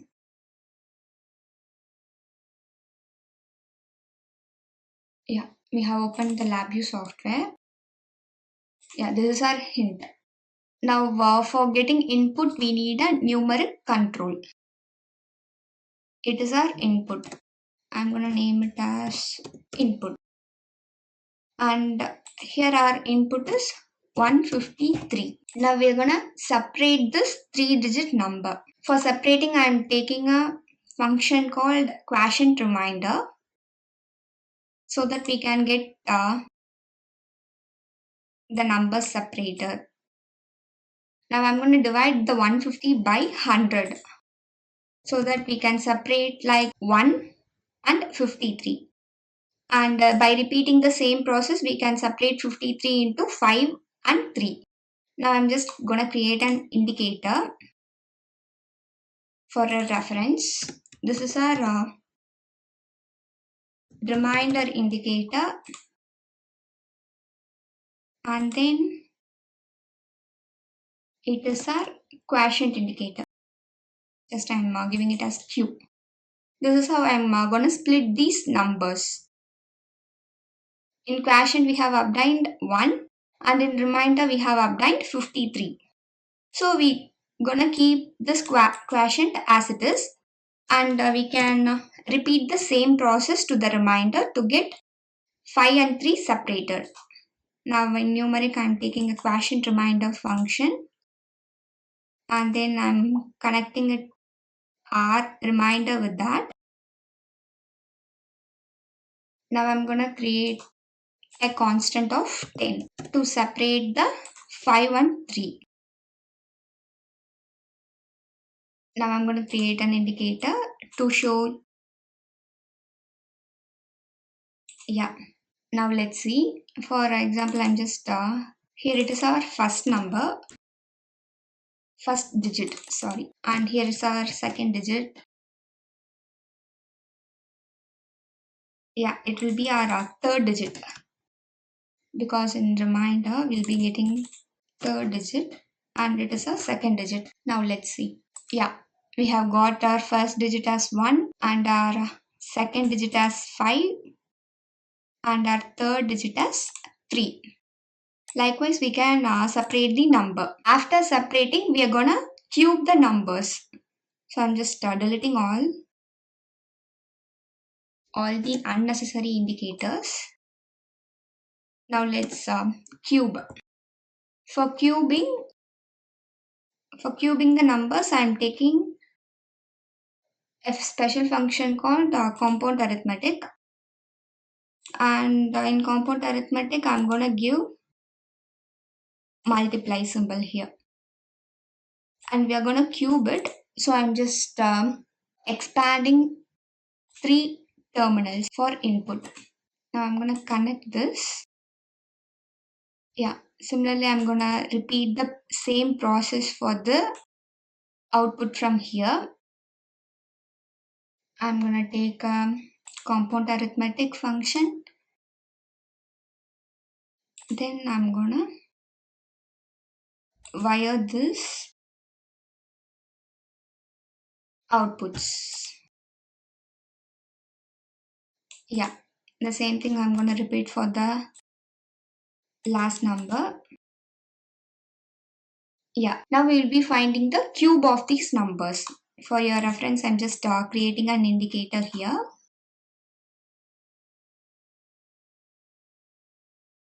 Now I'm going to run the program. Here we have found out. Yeah, there is a mistake here. I didn't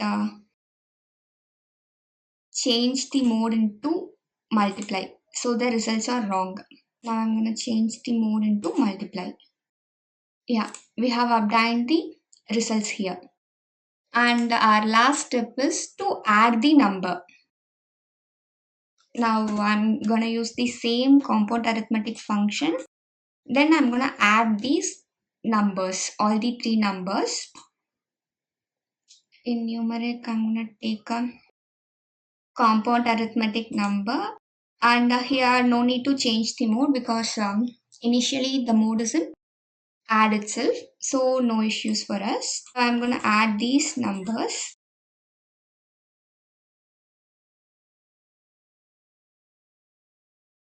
Yeah, and if the result of this number and this number is equal means we need to return output as Armstrong number. Now let's create an indicator to see the result. Yeah, both the input and the result are same, so that we need to return an Armstrong number. For returning Armstrong number, I'm going to use a string indicator here. Let's delete the result indicator. I'm going to take a string indicator here. Yeah, here we need to perform some logics.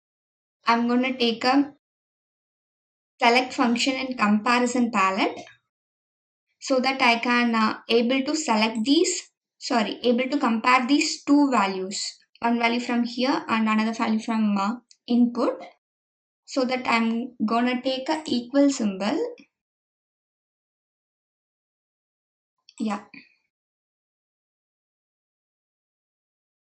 now I'm gonna compare this value with this input, and if both the numbers are equal, we need to return as Armstrong number. If it is not equal, we need to return it as it is not an Armstrong number. Now let's see the use of this function. I'm just clicking on it and I'm pressing Ctrl H. Yeah, it is a select terminal, and if our select case is true means it will be returning as true value, and if it is false means it will be returning as false value. Now we are going to take a string constant to display the value to the indicator. Yeah, at first it will be showing us a broken arrow. After connecting with string controls, the broken arrow will be removed. From string palette, I am taking a string constant. Yeah, if both the values are equal, we're gonna return it as Armstrong number. Armstrong number. And if both the values are not equal, we're gonna return as it is not an Armstrong number. Not an Armstrong number. Yeah. Now I'm gonna connect the string constant with the select terminal. And finally, I'm gonna connect it with string indicator. Yeah, now let's run the program. Yeah, we have received the output as this number is a Armstrong number. Yeah, now let's change our input, like some random input, and the input must range from 100 to 999. That is, it must be a 3-digit number. Only for 3-digit number we have programmed this. So our input must range from a 3-digit number. Now I'm going to give a 3-digit number of 343. I don't know whether it is an Armstrong number or not an Armstrong number. It is not an Armstrong number. Okay, let's go to the slide. Yeah, so far we have seen the two programs. Okay, then let's wind up the session. And we have completed the introductory part in the LabView. And our today's agenda in troubleshooting and debugging VIs is how to correct the broken VIs. That is correcting broken VIs and debugging techniques. In this debugging techniques, we'll see about highlight execution, probes, likewise. And coming to the next, we'll be seeing about undefined or unexpected data, and then error checking and error handling. Now let's proceed with how to correct broken VIs.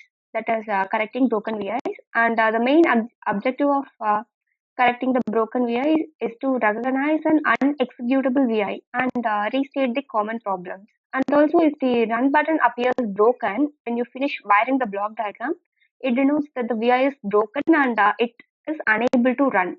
Yeah, here you can see that. If we find the broken arrow in our block diagram, the VI will be cannot be compiled, and so that the VI cannot be executed also. So we must be careful while we get any broken arrows in our program.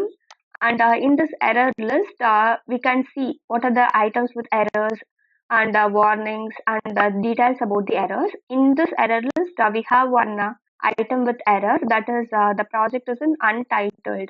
That is the name of the project is, and it has one error and zero warnings. And the error is while loop. The error is in while loop. That is the conditional terminal is not wired. While loop obviously won't run if the conditional terminal is not wired. So it shows error in this error list. And the detailed column they have given us as that the conditional terminal is not wired to anything and must be wired to the Boolean data source. Yeah.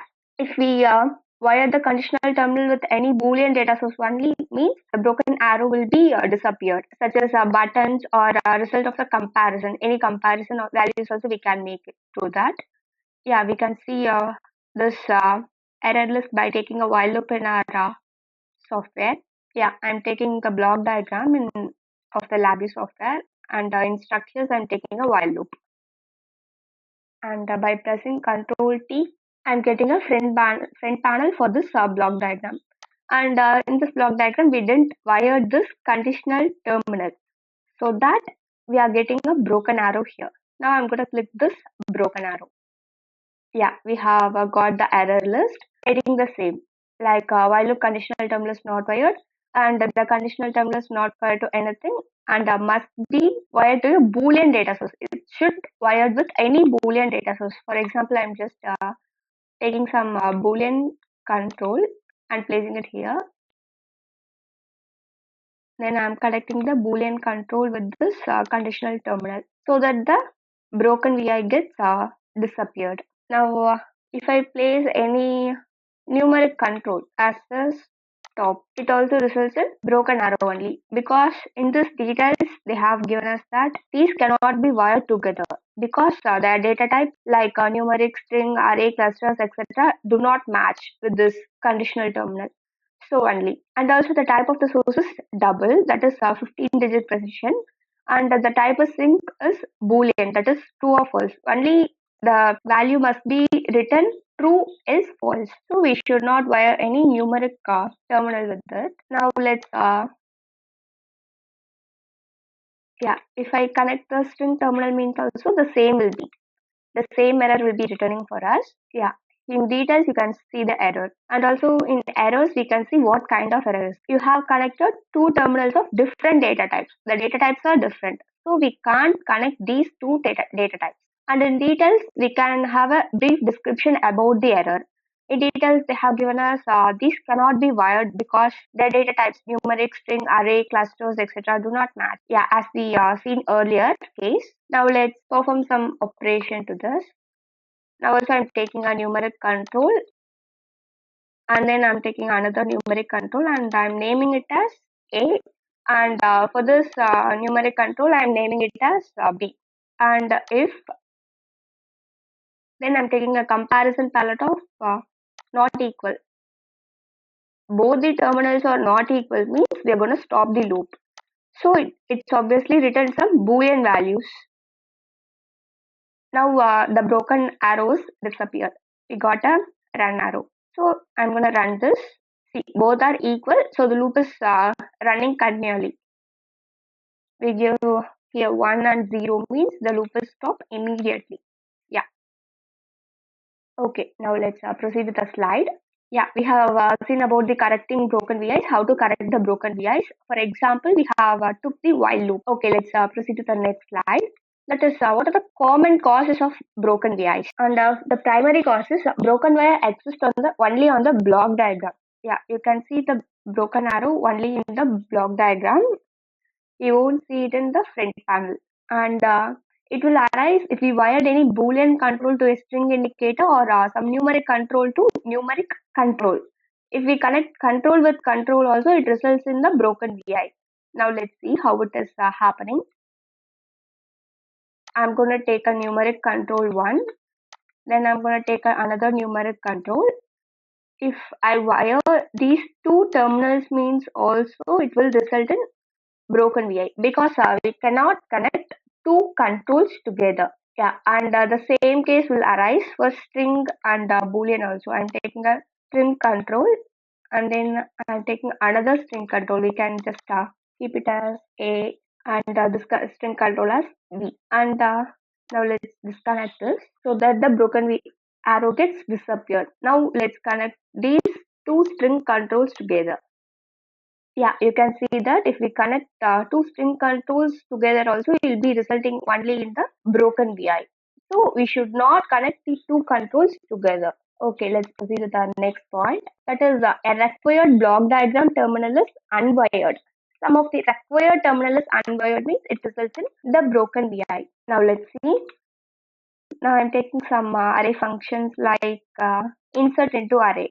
In this insert into array, we have some required functions. That is by pressing Control H, we can get it. Yeah, this bold characters are the required inputs. These inputs are not present in this. It will be resulting in the broken arrow. Now let's give some array input here, and let's unwire this, and let's see what is happening here. And I'm taking a array constant from the data containers. Then I'm taking a numeric control and placing it over here. Then I'm connecting it with here. Yeah, you can see that. Here both n-dimensional array and n-1 dimensional array are required inputs. If the required inputs are unwired, the VI will be resulting in broken arrow. We must wire the required inputs and be careful with that. Now proceed to the third point. That is, a sub VI is broken. Yeah, it is also common cause for the broken VI. Now let's see how it is. And I'm just creating a sub VI for add function. I have two controls here, and then in numeric I'm taking an add symbol. Then I'm placing it over here. Then I'm gonna create an indicator. That's loading. Yeah, I have created an indicator. Now I'm gonna create a sub VI for that. Just you drag all these and then go to edit. Then create sub VI. Yeah, we have created a sub VI for add.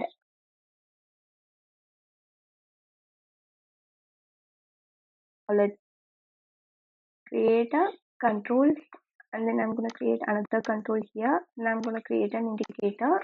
Now let's create the sub VI, create sub VI. Now let's delete these terminals. Yeah, we have a sub VI here, and the VI is not broken. Let's double click on that. Now let's remove this terminal. If we remove this terminal in sub VI, the main VI also results in broken arrow. Now let's connect this so that the arrow is correct. This is how the sub VI impacts in VI error.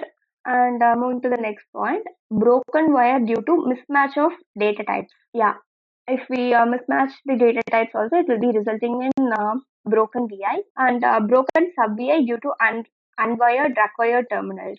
Yeah, it is also one of the major reasons for that.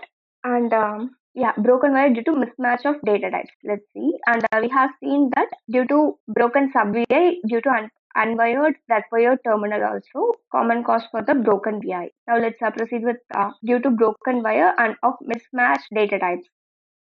It won't obviously result in broken arrow, but it will end up in something called query dots. Now I'm taking a numeric control, then I'm going to take a add symbol, then I'm going to take another numeric control, and I'm going to change this data type, that is a representation, into something long integer, and it will be resulting in called query dots, and also it will be resulting in query dots and won't be impacted on the broken VI. If we connect some numeric control with the boolean control, means it will be resulting in the broken arrow. Yeah, you can see that. Here they have generated 2 errors and warnings, and in that errors they have given us that you have connected the control to a control, change one to an indicator. Yeah, we must not connect the control with another control, and also we have connected 2 terminals of different types, so it results in a broken VI. If I connect control with another control, means also it will be resulting only in broken VI, as we seen earlier. Yeah, you can. Okay, then let's proceed with the next slide. Yeah, we have seen the common causes of the broken VI. And firstly, if we wire some boolean control to a string indicator, it will be resulting in broken VI. And also numeric control to another numeric control, it will be resulting in the broken. And also if required block diagram terminal is unwired, means also broken VI will occur. And if sub VI is broken, also the broken VI will be occurring. Let's move on to our next slide. That is identifying problems and fix broken VIs. How to identify the problems and how to fix the broken VIs. And obviously, we should use the error list dialog box as we seen earlier. We should use this box as a helper to locate the source of the error and warning and get more detailed information about the problem. Now let's see how to identify and fix the broken VIs. Here I'm taking a numeric control and I'm taking another numeric control and I'm connecting these 2 controls, which obviously results in some broken VI. We need to use this as a source of our help to correct the broken arrow. And in this they have given us like you have connected a control to a control. Change one to an indicator. We should change the one control as indicator to correct this error. Likewise they have given. Now let's do that. I'm changing the numeric 2 into a numeric indicator. From the front panel controls, I'm taking a numeric indicator and placing it here. Now I'm going to connect these 2 so that the broken VI gets corrected. Similarly, I'm going to take a while loop and placing it here. Then I'm going to take a string control and I'm going to connect it with here. So it is resulting in the broken VI. Now I'm going to use this error list as a source of my help. And in error list they have given like 1 error and 0 warnings. And in error they have given us like you have connected 2 terminals of different data types. Here also the data types mismatching has happened, and in detail they have given us like these cannot be wired together because the data types like numeric, string, array, cluster, etc. do not match. And also they have added like show the context help window to see what data type is acquired. They have suggesting us to see the context help. To get the context help window, you just click on help and go to show context help. It will be showing.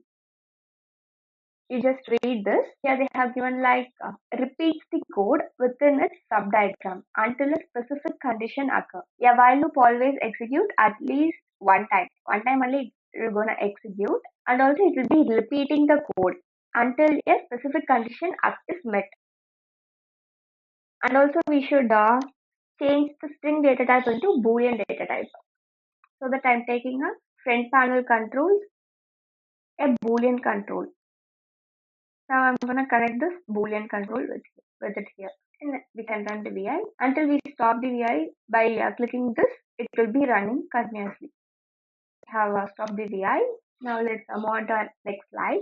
Yeah, we have seen as like how to identify the problems and how to fix the broken VIs in the LabView. And also we have used the errorless dialog box to locate the source of errors and warnings and to get more detailed information about the problem. Okay, let's proceed with our next slide. Yeah, that is debugging techniques. And the main objective of the debugging techniques is to identify the LabVIEW tools for debugging and select the tool appropriate to the situation. And we have four debugging methodologies like execution highlighting, single stepping by using probes and breakpoints. Now let's proceed with the execution highlighting. And here it states that by using the execution highlighting to watch the data flow through the block diagram, we can watch the data flow by using this execution highlighting. And also, if the VI runs more slowly than expected, confirm that you turned off the execution highlighting in sub VIs. We should turn off the execution highlighting in sub VIs so that only we can confirm that the VI is running in the normal. If it runs slowly than we expected, means we should turn off the highlight execution in other sub VI. Yeah, now let's see the highlight execution part. I'm just taking a LabVIEW. Yeah, for a change, I'm taking a Boolean control, two Boolean controls, and then one Boolean indicator. For Boolean indicator, I'm taking a round LED. It is a indicator, and it is our A control, and it is a B control. Now let's add some Boolean values. Like I'm going to perform AND operation between these two controls. I'm connecting it. It is our highlight execution tool. I'm clicking it on. For AND, both the input must be high, so that only we get the output high. So that I'm giving both the input as high. That is on state. Now I'm going to run this. We can see the flow of the value, and also we can see the value through the wires also. Yeah, I'm running it once again. You can see here 2 is passing, 2 is passing, and the AND operation is performed, and we got a result as true here. Now let's turn off the B control, and then we can run. You see false is passed here, so AND operation is performed here, so that the output is false in the indicator. Yeah, we have seen about the execution highlighting. Now let's move on to the next slide, that is single stepping, and it is one of the debugging techniques. And in single stepping, we'll be using through the execution using this single stepping buttons. Wait, I'll show you the single stepping buttons. Yeah, these are our single stepping buttons like start single stepping button 2 and step out. These are the three single stepping buttons here. And also single stepping to the VI is to view each action of the VI on the block diagram. To view each and every action that is occurring in the VI, we will be using this single stepping tool. And also it suspends the execution of the sub VI to edit values of the controls and indicator. It will suspend the execution of the sub VI. Yeah, and also it will be control the number of times it runs. First of all, it will be using to suspend the execution, and then it will control the number of times the sub VI is gonna run, or to go back to the beginning of the execution. That is, we have three single stepping buttons, and every single stepping button is used for different types. First, we will be suspending the execution of a sub VI. Then we can control the number of times the VI is going to execute, and then also we can go to the beginning of the execution of sub VI, and then we can open the sub VI and select operate to suspend when we call the shortcut menu. Likewise, also we can do to execute this single stepping. Now let's see how to execute the single stepping. Now I'm taking a string control 1, and then I'm taking another string control. It is a string control A, and it is our string control B. Now let's use some string functions like concatenate string. To concatenate both the strings, we are using this string controls. Now I'm going to create an indicator. That is, it's a string indicator. Now I'm going to concatenate these two inputs like hi, hello. I'm going to concatenate these two values. The wire is not clear. Yeah, I have cleaned up the wire now. Now I'm going to connect the output of concatenated string to the indicator. Now I'm going to give start single stepping. You can see the breakpoint has been created here. If we return the single stepping, we can get the output. Yeah, it is our output. We can see, visualize this. Now I'm going to finish the VI. That is going to stop this single stepping. Yeah, so that we have obtained our output. Yeah, it is very easy. Once again, I'm going to show you. We need not click the run button. We have just click on start single stepping. So the VI runs one step forward. Yeah, you can see the hi hello has been passed to this function, that is a concatenate string function, and we can execute to the next step over function, so that the after passing value has been obtained in this wire. Now we can finish the single stepping so that we have obtained the output. We can do it for all the controls and indicators. Likewise, I have did it for string. Now I'm going to do it for a numeric and boolean also. I'm taking a numeric control and I'm going to name it as numeric control A, that is 8, and it's our control B. Now I'm going to perform some numeric operations like divide. I'm going to divide A by B. Then I'm going to create an numeric indicator, and in A I'm giving a value of 90, and in B I'm giving a value of 5. Yeah. Now I'm going to connect this divide output with this numeric indicator. Now let's run the VI using a single stepping function. Yeah, you can see that 90 and 5 is passing to this function. Then we can proceed with our next single stepping tool, that is our step over divide, that is our step over to the function. And we have obtained the value, that is 90 divided by 5. We have obtained the value of 18 here. Then we can finish this execution. Yeah, we have obtained the value of 18. Now let's proceed with our boolean function. I'm going to take a boolean control 1, and then I'm going to take a boolean control 2. It's a boolean control B, and it's our boolean control A. Now let's perform some comparison values, like if A is greater than B, here A is high and B is false. Now I'm going to give a boolean indicator. Now I'm using a square LED. Now let's run this program using the single stepping tools. You can see true and false. And I'm going to step over this function. Then we can finish the execution of this VI. Yeah, we have finished it. Yeah, likewise, the single stepping tool is used. Okay, let's proceed to our next slide. That is probe.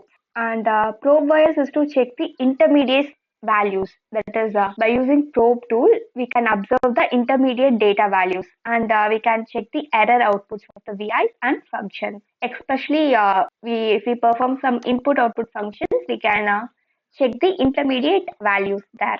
And also, it will be specified to retain the values in the wire, so that you can probe the wires for data after the execution. After execution also, we can retain the values which is passed through the VI. Now let's see how to use this probe function. Now I'm gonna do some arithmetic operations, and I'm gonna take compound arithmetic, and then I'm gonna change the mode into multiply. Then I'm gonna take a numeric indicator here. And carefully listen. Now I'm going to say you how to create a probe. Just right click on the wire and click on the probe, so that the probe is created here. And then you click on this button, that is retain wire values after the execution of the VI, so that we can see what value has been passed to the VI after the value has been executed. Yeah. Now let's run the program after giving some values like 76 and 5. Now let's run the program, and also I'm enabled highlight execution. Yeah, the probe is called one time. Now let's open the probe window. At this date and time, numeric value of 5 has been passed through the probe. We can close this after execution, and similarly also we can do it for boolean and also for string controls. I'll show you. Now I'm going to take a string control, both are string controls I'm taking, and naming it as string A, and then I'm naming it as string control B. Then I'm going to use a string function called yeah, we can use this concatenate string, and now I'm going to set a probe for this wire. Yeah, we have created a probe watch window. Let's minimize this. Yeah, and also here I have given retain the wire values. Now I'm going to create a string indicator here. Then I'm going to connect the string indicator with the output of the concatenate string. Now I'm going to give value of welcome home. Okay, let's run.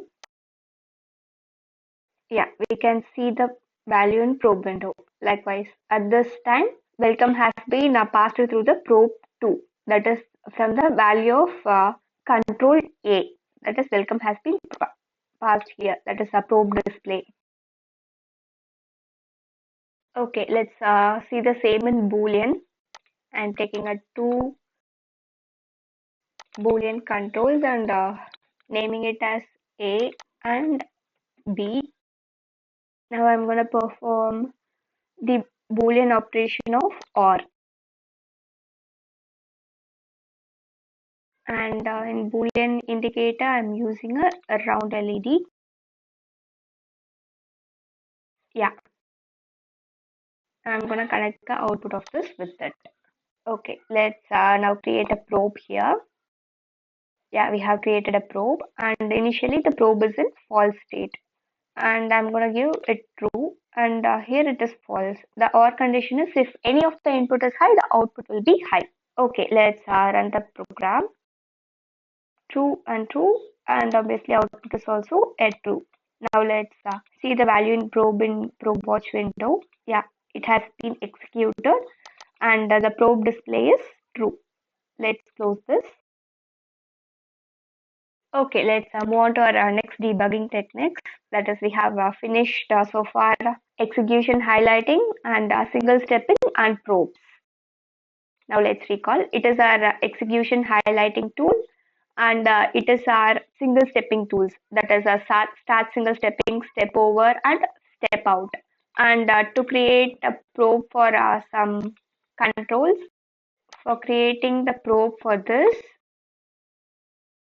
we can create a probe only for the wires, so that you can click on the wire and press the probe, so that you can create a probe watch window, so that you can watch what are the values that is passing through the wires. Now let's proceed with our last debugging tool, that is breakpoint. And by using this breakpoint tool, we can place the breakpoint on the VI, node or wire. And also we can pass the execution at that specific location. And when you reach a breakpoint during execution, the VI passes and the pass button appears red. And also we can need to take this following actions. That is, we can start single stepping as we saw earlier. And also we can use this probe wires to check the intermediate values, and also we can change the values of front panel controls. Yeah, during pass time we can also change the values, and by clicking the pass button to continue running to the next breakpoint or until the VI finishes running.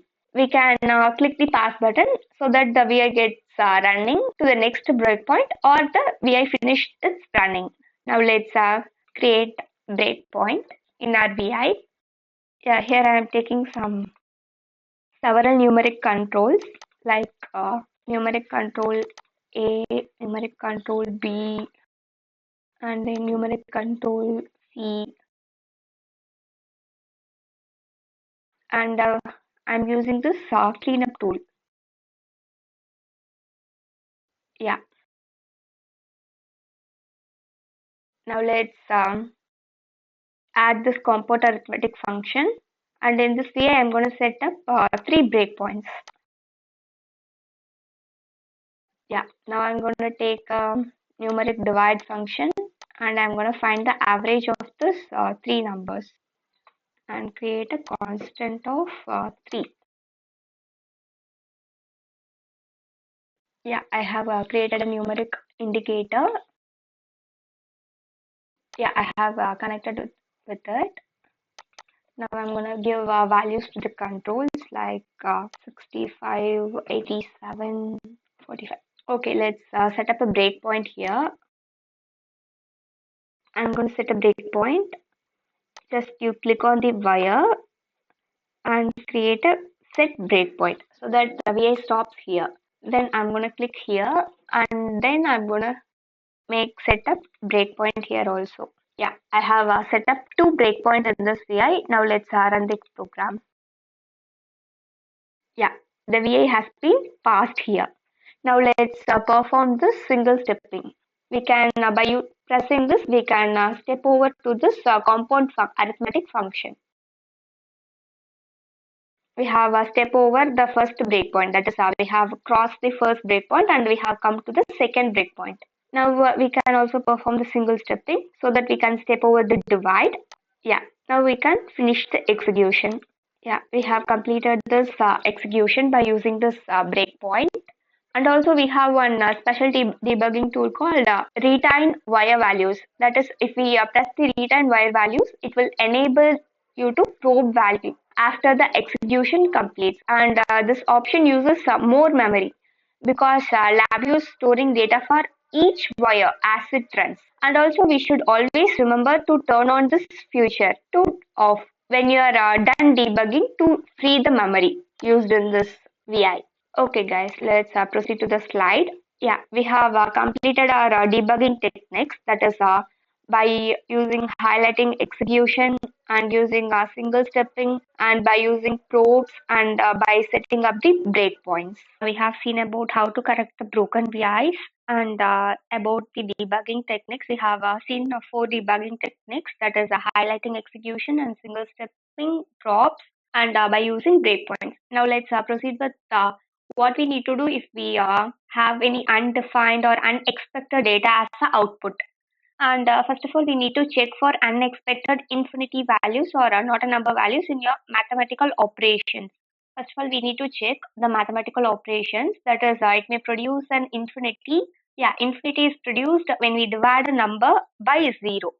And not a number is produced if we perform some invalid operations, such as by taking the square root of a number, we will be getting these undefined or unexpected data in the Labview software.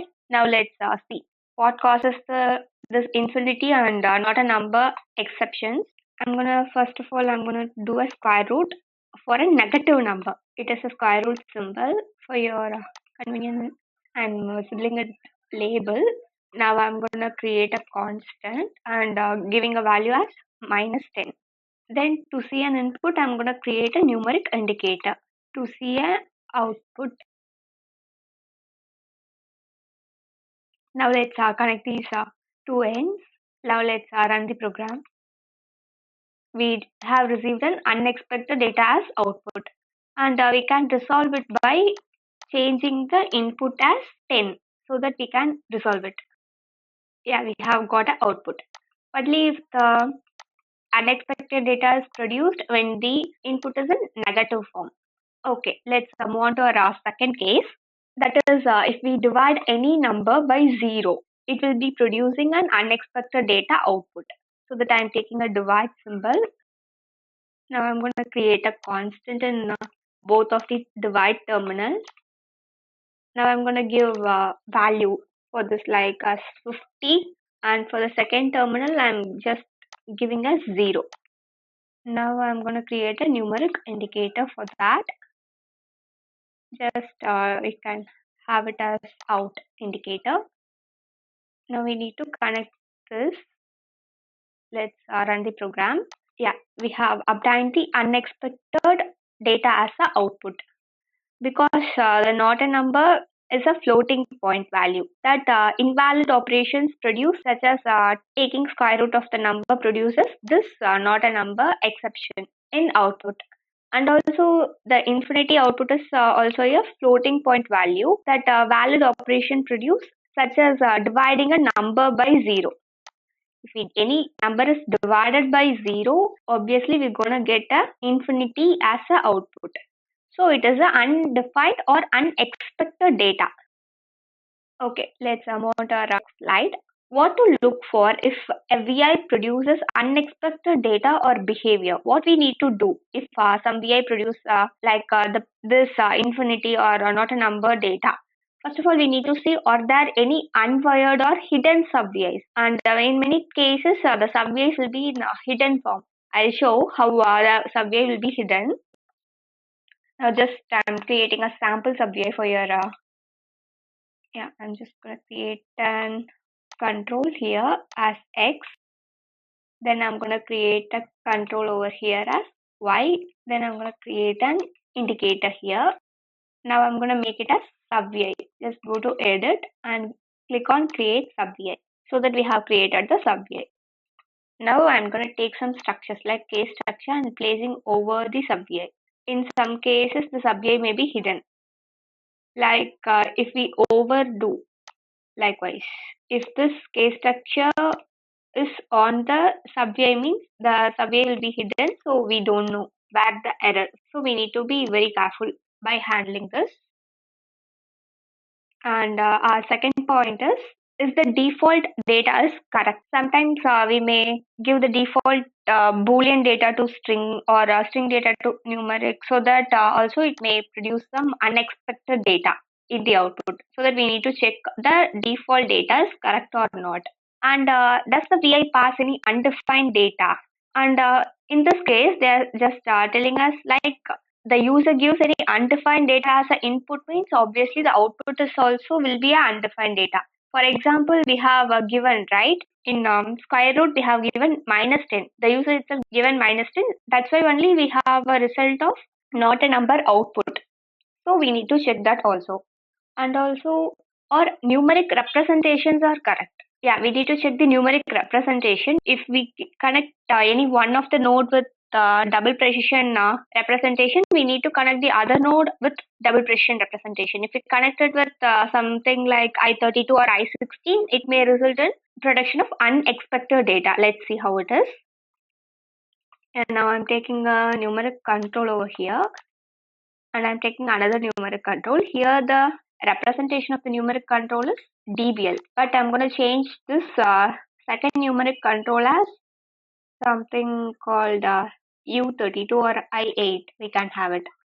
Now I'm going to perform some operations like a question reminder.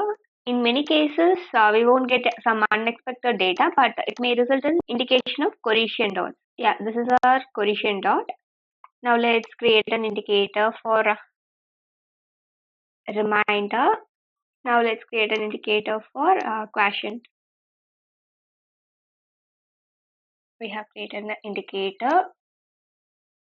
Now let's give some values like 98, 65. Let's get the reminder and quotient here.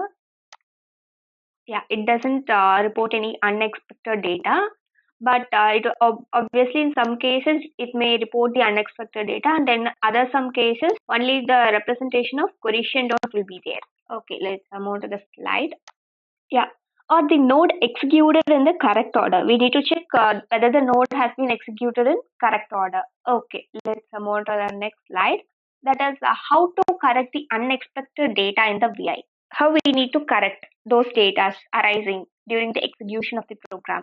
First of all, we need to wire the error in and error out parameters at the bottom of the most inbuilt VIs and functions. The first point they are stating us like we need to wire the error in terminal and error out terminal parameters for the most built-in VIs and functions. Now let's see what is error in and error out terminals.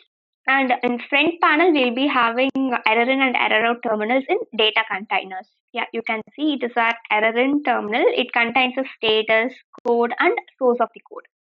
And also we have a error out terminal. It is also similar to that, but error in is a control, error out is an indicator. Yeah, we need to connect these two terminals for any function. For example, I'm just taking a string function called a scan from string. Yeah, it is having the error in symbol. We need to connect these error in symbol and error out symbol to avoid the unexpected type. Okay, let's move on to our second point. That is select view error list and place checkmark in show warnings checkbox to see all the warnings for the VI. And here they are saying that we need to checkmark the show warnings checkbox. That is, we need to enable the warnings. Yeah, let's enable. We need to select view, and then in error list we need to checkmark the warnings. Go to view and then go to the error list. Here we need to check mark this so that if the VI produces any warnings or errors, it may show this. Now let's have some while loop here. It obviously the conditional terminal identifier means it will be showing a broken VI. Yeah, here we have enabled show warning so that if any warning arises, it will obviously show to us. Okay, let's move on to our next point. Let us triple click a wire to highlight its path and ensure that the wires connected to the proper terminals. We need to click on the wire so that we can make a highlight to its path so that we can ensure that the wires are connected with the proper terminal. Sometimes the unexpected data may arise if we connected the wire with improper terminals. It's also a good method to check the unexpected data. Now I'm going to take some numeric function like divide. I'm going to create a constant. Yeah, we have a constant here. Just what we need to do is just triple click on the wire so that we can see the path where it is being connected here. Yeah, it is starting from here and then it has been connected to here. So that by doing likewise, we can check whether the wire is connected with proper terminal or not. Okay, let's move on to our fourth point. That is, use the context help window to check the default value for each functions and subway on the block diagram. Yeah, here they are advising us to use context help window to check the default value for each function and subway on the block diagram. They are just asking us to use the context help window to check the default values. Yeah, now I'll show how to enable the context help window.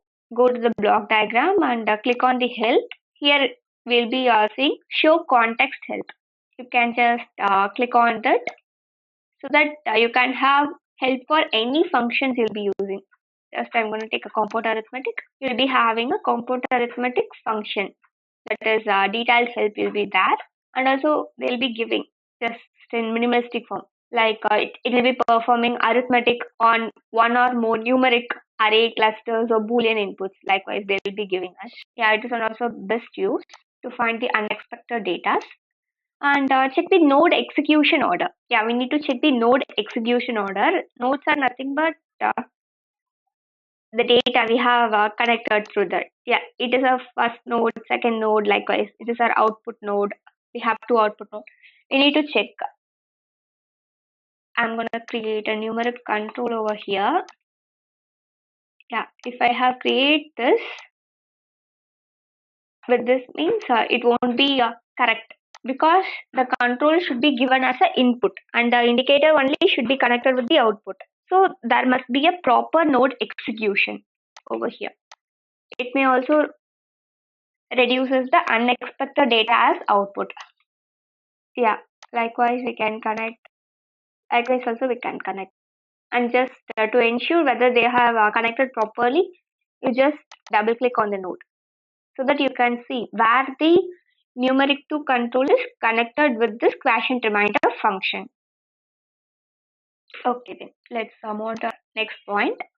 That is check the cluster element order at the source and destination point.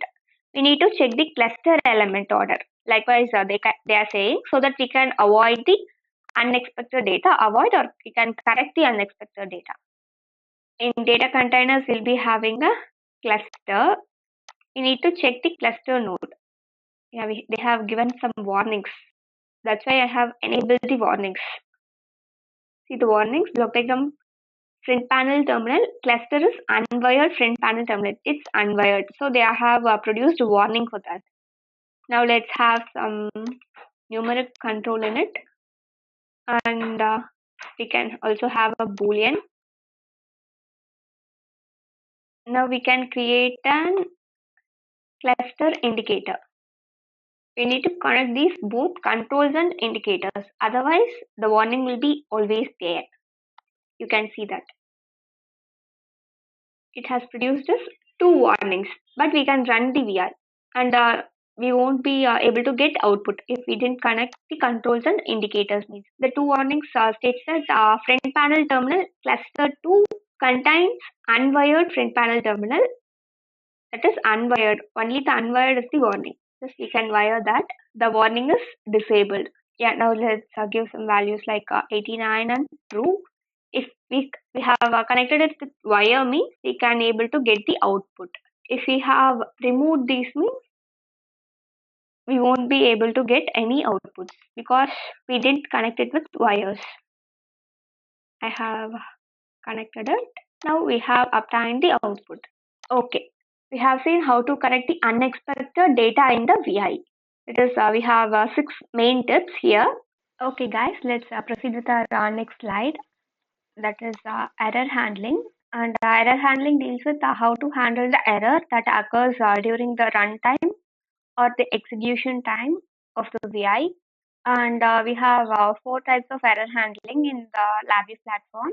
And firstly, automatic and manual error handling, and then by using merge error functions, and then by using error clusters, and by indicating some warnings. We'll be handling the error that occurs during the runtime of the program.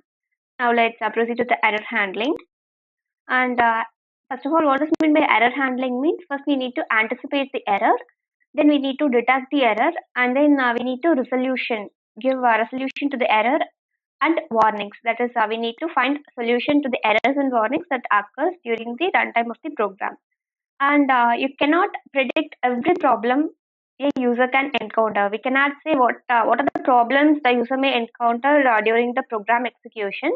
So we need some mechanisms to check the errors that a VI does not work properly. We need to find out, and also we have some mechanisms like we'll having 2 major mechanisms like we can handle the error automatically, or also we can handle the error by manually. That is by using automatic error handling and then by using the manual error handling. In automatic error handling occurs during the runtime, and Labview suspends the execution. When automatic error handling is occurred, Labview suspends its execution and it highlights the node. Wherever the error has been occurred, it will first suspend the execution and then it will highlight the error where it has been occurred and also displays the errors dialog box. By using automatic error handling, we can first of all suspend the execution, then it will highlight the node where the error has been occurred, and then the error dialog box will be pop up. And in manual error handling, you can control the dialog boxes appear. And also we can propagate these errors through error in and error out cluster. In our previous session, we have seen about the error in and error out cluster. We'll be using the error in and error out cluster in the manual error handling. And also we'll be connecting the error wire with the simple error handler. Okay, let's proceed to our next slide. Yeah, that is automatic error handling, and by default, Labview automatically handles any known error when the VI runs. Yeah, by default, automatic error handling is enabled in Labview, and also it will handle the errors when the VI runs. And it handles, yeah, as I told earlier, it handles by first of all it will do suspend the execution, and then it will highlight the sub VI or function where the error has been occurred. It will highlight the sub VI or function where the error has been occurred, and also it will display the error list window. Yeah, and we'll be using automatic error handling for acceptable for quick prototypes. You'll be using only for acceptable quick prototypes, and it is not recommended for professional application development. It won't be recommended for professionalism. Just some quick prototypes we can use this automatic error handler, and also it is not included any Labview inbuilt executables. Yeah, now let's proceed with our next lab, that is manual error handling. And also in manual error handling, we can control the dialog box. We can give some okay messages, warnings. Likewise, we can control using manual error handling. That's why only it is recommendable for building some applications. And also it propagates the error by wiring the error out cluster to the error in cluster of the next node to execute. Yeah, it is done by wiring the error out cluster to the error in. We'll be wiring the error in to error out cluster.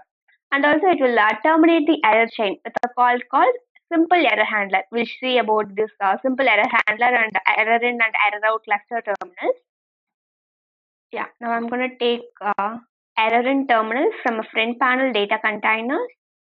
Same, I'm taking an error out terminal. These are our manual error handling things. Then I'm going to take a simple error handler. Here it is. By using the simple error handler also, we can handle the errors. Here we can create a constant. We can control, as I already told, we can control what are the messages we need to display in the dialog box pop-up. We can give a no dialog or a okay message or a continue or stop message, okay message plus warnings, continue or stop plus warnings. Likewise, we can customize what we need. And then we can connect this error in terminal with this. Probably we'll be using in some of the case structures. Likewise, we can change it to case selector. Yeah, likewise we can do it. If any error has happened means this case need to execute, and if no error present means this case need to execute. Likewise, we can give okay message here to be displayed.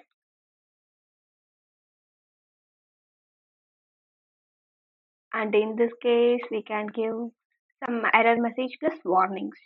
Okay message plus warnings we can give here.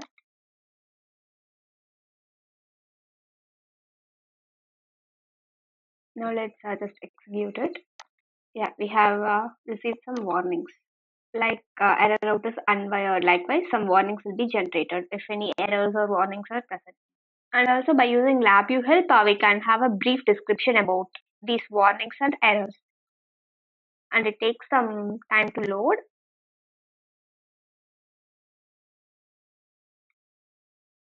Here we will have a brief description about the error list windows. That is, the error list windows contains items with errors, and also it shows us warnings, and it shows errors and warnings and details like to close the error list window, and it shows the error and help. We have seen about the simple error handler here. Okay, now let's proceed to our next slide. That is how to disable automatic error handling. And to ensure that Labview doesn't implement automatic error handling by default, just you need to disable it for all the new VIs. And we need to change the configuration settings in the tools option box, that is options dialog box. Now let's see how to disable the automatic error handling, which is a default in every VIs. Just you click on the tools and then go to the options dialog box. Click on the tools and go to the options at last. And you can see here in general, we can also configure as per our wish. We can place a front panel as icons, means we need to enable it so that in front panel our icons will be placed. Now we need to just disable the automatic error handling. It has many user interfaces. Just to go through this. Now we need to go to the error handling session. Yeah, it is enabled. Now we need to disable. Just click on the box so that the automatic error handling has been disabled, and then give OK. Now the automatic error handling has been disabled. Yeah, we have the uncheck to this too.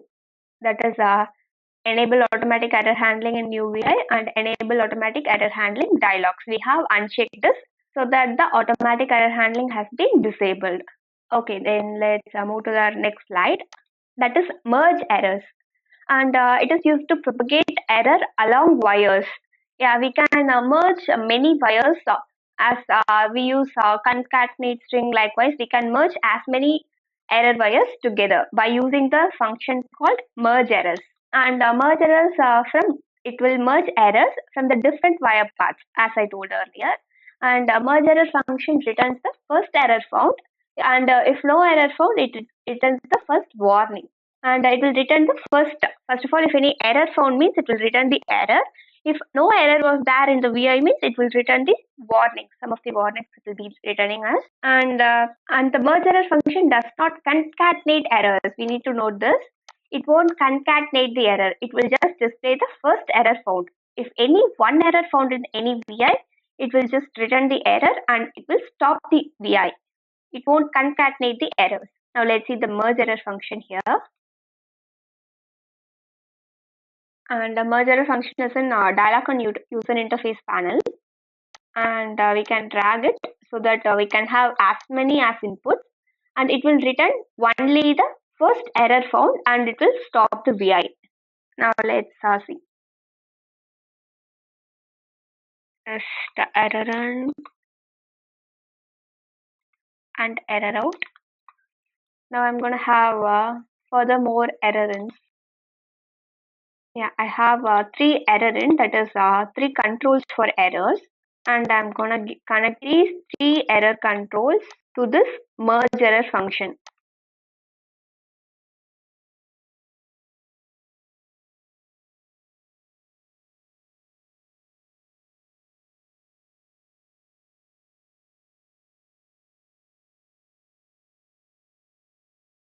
We can also clean up the wire if we found any clumsiness in our code.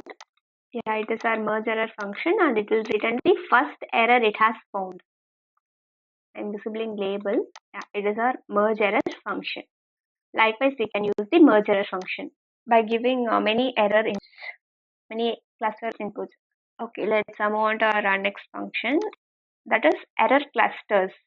And we'll be using the error clusters as controls and indicators to create the error inputs and outputs in the sub-VI. Yeah, we have already seen the error clusters, and the error in and error out clusters include the following components, that is status, code, and source.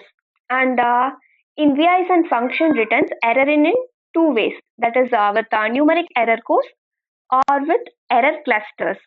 And typically, functions use numeric error codes, and VIs use error clusters. Just you can note it down. Functions use numeric error codes, and VIs use error clusters, usually with error inputs and outputs. And we can use the error clusters, controls, and indicators to create error inputs and outputs in sub VIs. Now let's see. Yeah, it is our error in cluster. In error in cluster, we have a status, and a status is a boolean value that reports only true or false if an error occurs. If error occurs means it reports true, and if there is no error means it will be reporting as false. And also it contains code, and it is a 32-bit signed integer that identifies the error numerically. It is a 32-bit integer, and it identifies the error numerically. That is, a non-zero error code is coupled with status of false signals as a warning rather than the error. It will sometimes it will show error, and also sometimes it will show us the warnings. And in source, we'll be finding it is a string indicator, and also it identifies whether the error has been occurred or not. Yeah, it is our error in clusters, and also we'll be having error constant. Yeah, just I'm changing it into constant. Yeah, it is our error constant. First is our status, second is our error code, and the third one is a string. And it is a numeric control, and it is a string control likewise. It will be having an error clusters. Okay, let's move on to our next slide. We have seen about the error clusters, and it contains a status, code, and source. And moving on to errors and warnings. Yeah, it is our error and it is a warning. And errors are the more severe. Only error has the ability to stop the VI. and also it is passed to the next node without executing that part of the code. And warnings are less severe because the code has execute with warnings, but with errors the code won't execute anyways. And so the warnings are less severe. So the node executes normally, but it is important to monitor warnings also during the development, because we need to ensure the proper behavior of the application, so that we need to we need to take care of the warnings also. And also when the error occurs, we need to open the explain error dialog box to see more functions. Yes, we can see. In explanation, we can see many more functions. Let's move on to our next slide. That is errors and warnings recommendations. That is by default, the simple error handler VI displays a dialog with a description of any errors. By default, it will be displaying the description of any errors that has been occurred, and does not report warning. It just report only error. Yeah, here you can see report errors and warnings with a simple error handler VI. And we can modify the type of dialog to detect the warnings. As we seen earlier, we can modify that. Yeah, I'll show you now. From dialog and user interface, I'm going to take the simple error handler. Now I'm going to create a message constant, so that we can change it according to our wish, so that the simple error handler VI can be configured for other error handling behavior also. We can configure according to our wish, and we can call the simple error handler VI from the top level VI, and also it can avoid the error dialogues in the sub VIs. It will just shows us in the main VIs. Okay, so far we have completed the debugging and troubleshooting session, and we have seen about how to correct the broken VIs, and we have seen about the debugging techniques, and what we need to do if we have output of any unexpected or unrecommended data types as an output. And also we have seen about the errors, how to handle the errors, and we have seen about the types like automatic and manual error handling, and also what we need to do if we found any warnings. And also we have seen some functions like merge errors and simple error handler likewise. And what is the use of the error clusters, how to disable the debugging tools likewise. Yeah, now let's move on to that today's agenda, that is managing resources. Let's see about understanding the file input output, that is the file available in our desktop, and understanding about the low level file input output, and also we can say about how to understand the high level file input output. Okay, then let's move on to our next slide, that is understanding file and hardware resources. First, we'll see about the definition of resources and how to access the resources which is available in Labview. Let's see about definition of resources. First of all, what is meant by resource? And here in Labview, resources are defined as an addressable file or a hardware device or an object or any network connection available in our system. And Labview includes VIs and function to allow you to access the resources. Labview will allow us to access the devices which is available in our system. And in short, resources are known to the system by path, name, port, or any other identifier. And mostly we'll be using the path to identify the resources available in our system. Okay, then let's move on to our next slide. That is accessing resources in Labview. And a typical resource operation involves these following operations. We need to specify the path or device name, and usually we'll specify the path, and then Labview will create a ref num as a unique identifier to the resource. After specifying path, Labview itself create a reference number, that is a ref num, as a unit identifier for the resource available. And a ref num is a temporary pointer to the resource. It will help the Labview to identify the resource. And first we need to open the file, then we can make read or write to the file. We can read from the file or we can write to the file. Then we need to close the file, and at last we need to check for the errors in the file. Okay, then let's move on to our next slide. Yeah, And this is how we're able to access the resources available in Labview. And here are some sample defnum wires. In first, we have used the file path. Maximum we'll be using this. And if we need to program the DAC MX hardware, we'll be using this kind of file path, that is task in IO. And then if we use this VI, we'll be using visa resource name. If we use any visa hardware means we'll be using this path, this kind of things. And as of now, we'll be concentrating more on this kind of thing. That is how to open, create, or replace a file. We'll be see about this. And also we can identify the steps for writing and reading file. First of all, we need to open the file. After that only we can able to write or read from the file. Okay then, and the typical file operation contains only 4 main parts. That is, we have already seen that. First, we need to open that file. Then we can read or write according to our wish. Then we need to close the file, and finally we need to check for the errors available. If no errors means no issues. We can easily read or write. Okay, then moving on to our next slide, we have seen this. Yeah, file IO. In this file IO, we can see about how to understand the file IO. IO is nothing but input output, and what are the file formats available we can able to see, and high level input output and low level input output file.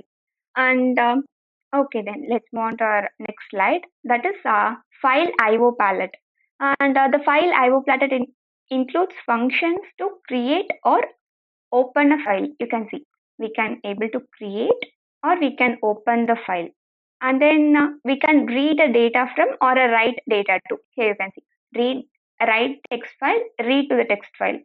Likewise, we have two different options, and then we can close the file by using this VI. We can close the file, and also you can use the function to create directions, move or copy or delete the files, and yeah, and it goes so on. And yeah, and here you're seeing like white colored VIs are at high level file input output, and in black, sorry, it's not black, this yellow color files are low level files. Okay, then let's move on to our next slide. That is about understanding the file input output. File input output writes to or read data from the file. As I already told you, we can able to write or we can able to read. And a typical file IO operation involves the following process. Yeah, we have seen it already. First of all, we need to open the file, or if the file is not available, we can also able to create the file, and also we can able to replace the file. After opening or creating or replacing the file, we need to mention it whether we need to read or write from the file. After performing particular task, that is reading or writing, we must close the file. If we didn't close the file, there must be a error in the error window, and at last we need to check for the errors. Okay, then let's move on to our next slide. That is file formats. And yeah, Labview has these 3 file formats like binary, ASCII, and TDMS files. And the binary files are efficient, compact, and allows random access reading, but not a human readable file. The binary file is the one which is not human readable format, and commonly used for high-speed and multi-channel data acquisition system tasks. Yeah, binary is not human readable, and ASCII. ASCII is a human readable file, so that the data is represented in the format of string, and it is commonly used for low-speed DAC. Binary is used for high-speed, and then ASCII is used for low-speed DAC. And TDMS, it is a special file format which is available only in Labview. Yeah, here you can see that. And NI specific binary file format that contains data and stores properties about the data. It has some data, and also it will store some properties regarding the data. Yeah, these are the 3 file formats which are available in Labview. That is a binary, ASCII, and TDMS. Binary is only the machine readable, ASCII is human readable, and so that it is represented in the form of string, and it is commonly used in low speed devices only, and binary file is used in high speed DAC devices. Okay, then let's move on to our next slide. We have seen about this file formats. Yeah, and moving on to our next slide, that is high level file input output. And yeah, high level file input output performs three-step operation, that is open, read or write, and close. And finally, it will check for any errors present inside the VI. And it is common file input output operation. These three steps are very common and might not be efficient as the function configured or designed for individual operations. Yeah, if we can't perform the individual operation, it won't be in efficient manner if we perform the any individual operations.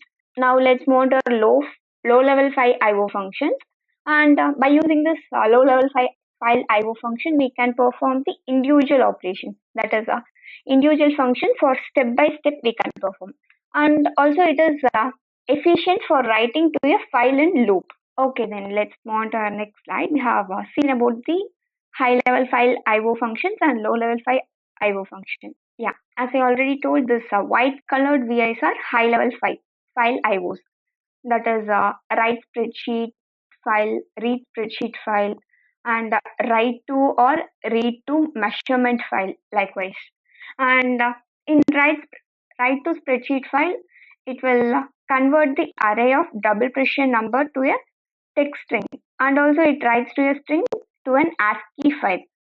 And yeah, write to spreadsheet file is also similar to the read from spreadsheet. Here we are converting an array and writing into the file, and read from spreadsheet is similar to that. Here we will be having the 2D array in the form of double precision number. We will be reading that from the file to our Labview software. Yeah, reads a specific number of lines or rows from a numeric text file. With the help of read from spreadsheet file, we can able to read the file.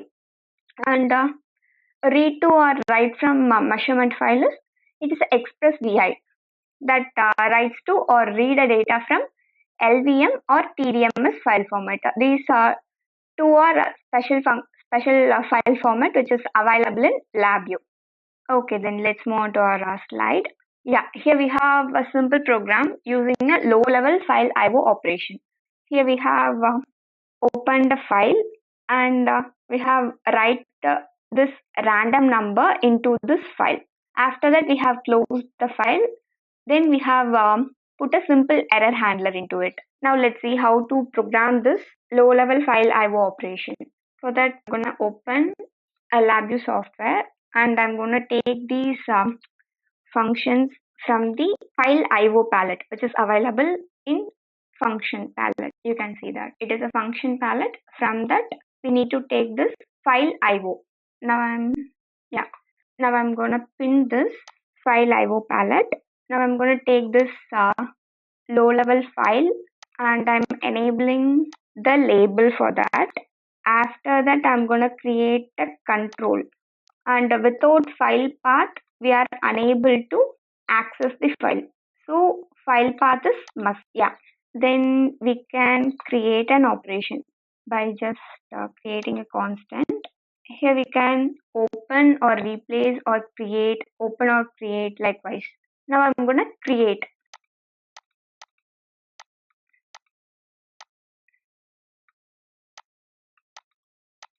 Yeah, I'm going to open or create a file, and I'm going to specify the access, whether it's going to read or write, or it may do both the operations. After that, I'm going to take a for loop from the structures and place it inside the block diagram. Now I'm going to write to that text file. So I'm taking a VI write text file, and I'm visibling label for this, and we must connect this error out. And in general, it only reads that is we can able to write or read the string value, so that if we need to write some numeric or boolean value, we must format that numeric or boolean into string. For that, I'm taking a string function called format into string, and here I'm going to format a random number which is available in the numeric palette. Yeah, I'm going to convert this random number into string format, and I'm writing that to the text file. Yeah, and finally we need to close this VI, that is close this file. Yeah, it is available here. Close function. We need to place it here, and also we need to give this file dialog to every function, that is every VI. Else it will show us the error. And finally, I'm connecting the error wire, and I'm gonna stop the loop after it has run only once, so that I'm creating a true constant. And then finally, to handle the error which occurs during the execution, I'm taking a simple error handler from the dialog and user interface and placing it over here. Yeah, it is a simple error handler. Visible items, label. Yeah, here you can see it is a simple error handler. And we need to specify this file path.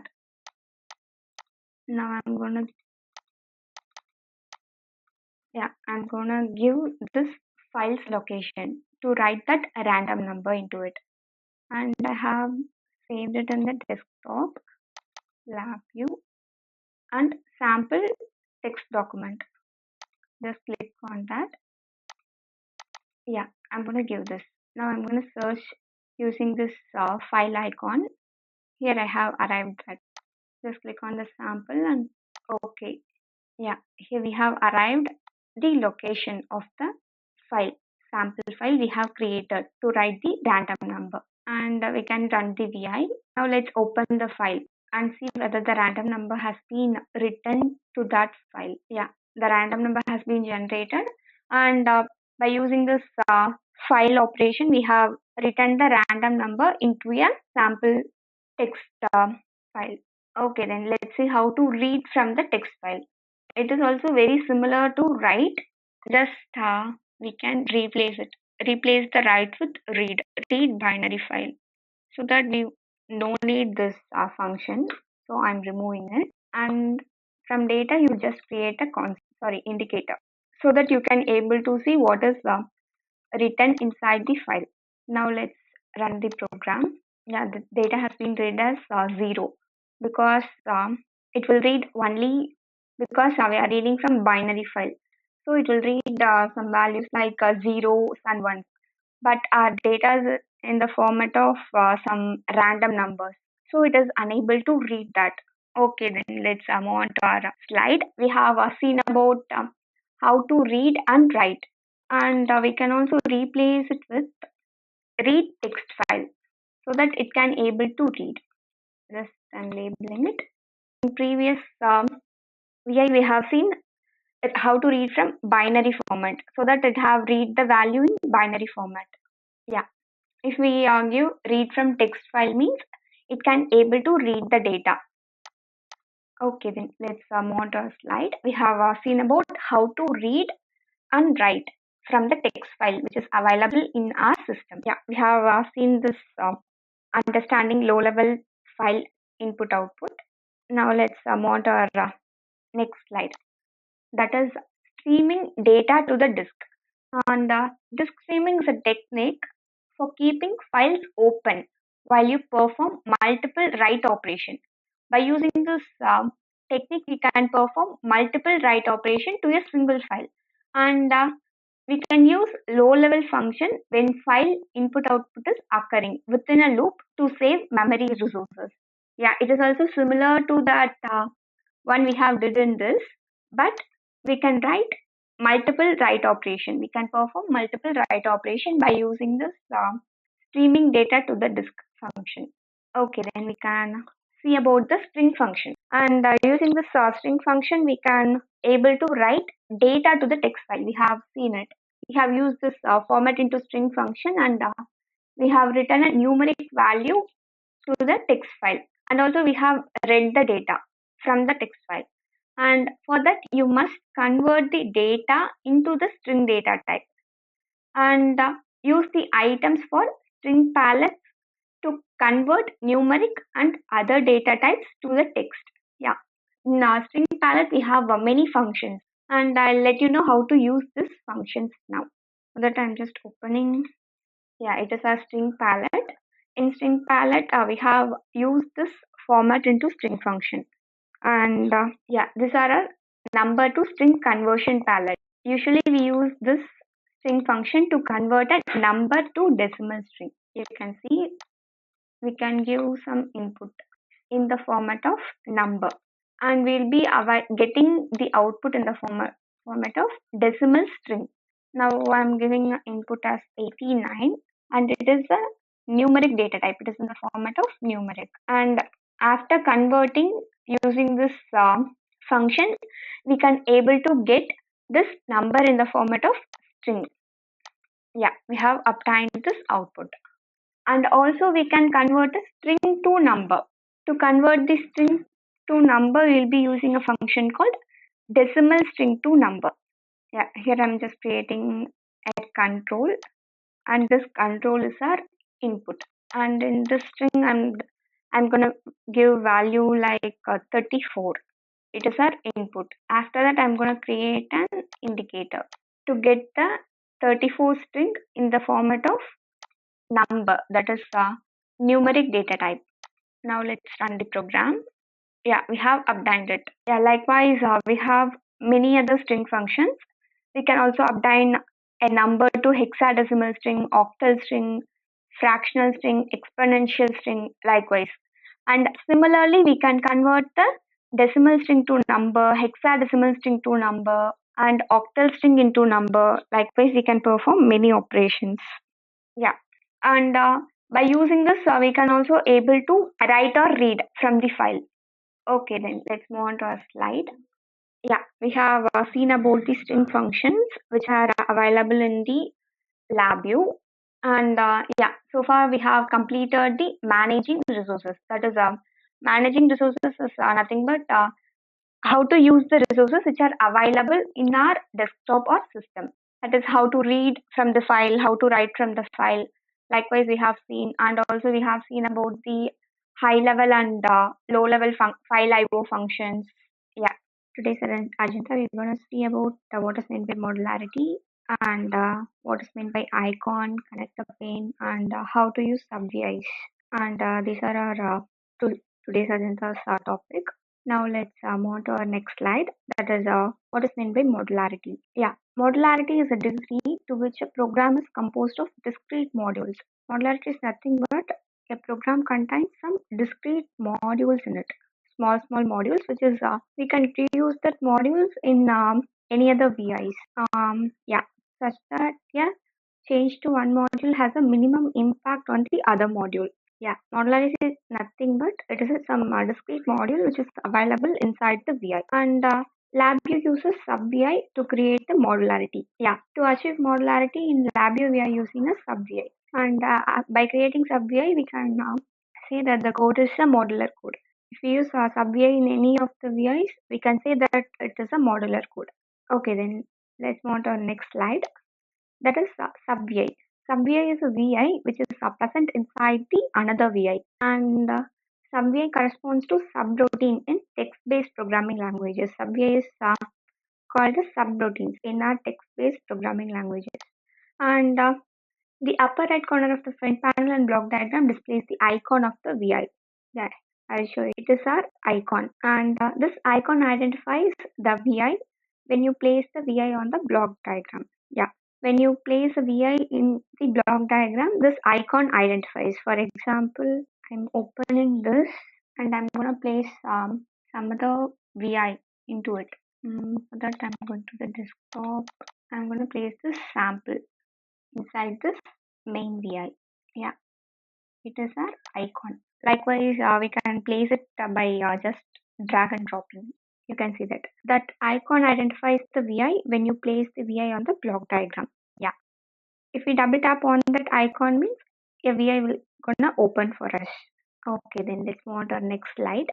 That is, it is an example VI. In this example VI, we are acquiring data from a DAC assistant, and we are performing some numerical operations from the data we have obtained from the DAC assistant. And then we are comparing, we are not comparing, we are just checking. If the mode is on, we are giving a data which is obtained from the DAC assistant. If the mode is in false state, means we are giving the data manually. Likewise, we are doing And here this same process is being repeated. For this repeated process, we can create a sub-VI so that the code will become a modular. Now let's proceed with our next slide. That is VI with the sub-VI. You can just see that. You just compare these two slides. In these slides, we have used same numerical function which is being performed 2 times. But in this VI, we have just created a sub-VI. With the help of that sub-VI, we have just used this sub-VI 2 times. Yeah, this is how we need to create a sub-VI. For example, instead of DAC assistant, we can just give some simple value over here. And if the mode is on means that simple value will be passing over here. If the mode is false means another value, that is the value which is being obtained as a result of this numeric operation will be passed through this wire. Now let's see how to build a sub VI. Yeah, I'm opening this. Now I'm gonna open a new VI. I have opened the new VI, and then here I'm gonna give, instead of this DAC assistant data, I'm gonna give some other data like I'm taking a numeric constant and giving a value for it as 30. Yeah, here the value is 30. Now let's perform functions. For that I'm taking a select from the comparison palette. Now I'm going to create a control over here, and this control name is mode. This control I have been created here. If the mode is being pressed means we need to pass the value of 30, else we need to perform this operation. For that I'm taking a numeric multiply symbol and placing it inside the block diagram. Then I'm multiplying it with 1.8. After that I'm taking a addition symbol and adding the output from the multiply with 32.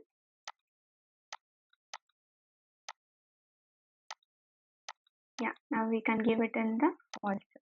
Okay, then after that I'm taking a structure, for loop structure. In for loop structure I'm saving this data in the form of shift register, and then I'm using a stacked shift register over here, and then we are repeating the same function over again. Yeah, first I'll do the code without using sub-VI. After that I'll show how to enable this part into sub-VI. Yeah, I'm taking this select, and for the select also the condition will be passing from the mode. Then I'm creating a constant called 30, and we need to perform the same operation. So that I'm taking a multiply symbol and multiplying it with 1.8, and finally I'm adding the result. Let's clean up the wire. Yeah, we have created, and finally we are adding these 3 results and dividing it by 3. For that I'm taking a function called compound arithmetic and placing it inside the while loop.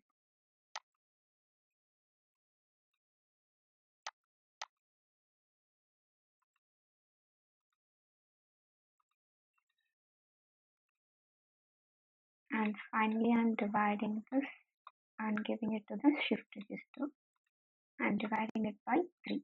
Yeah, we have completed this code. And finally I'm creating a true constant. There is an error. Let's see what is the error. Yeah, we didn't initialize this another shift register, so that it is showing an error for us. Yeah, now let's just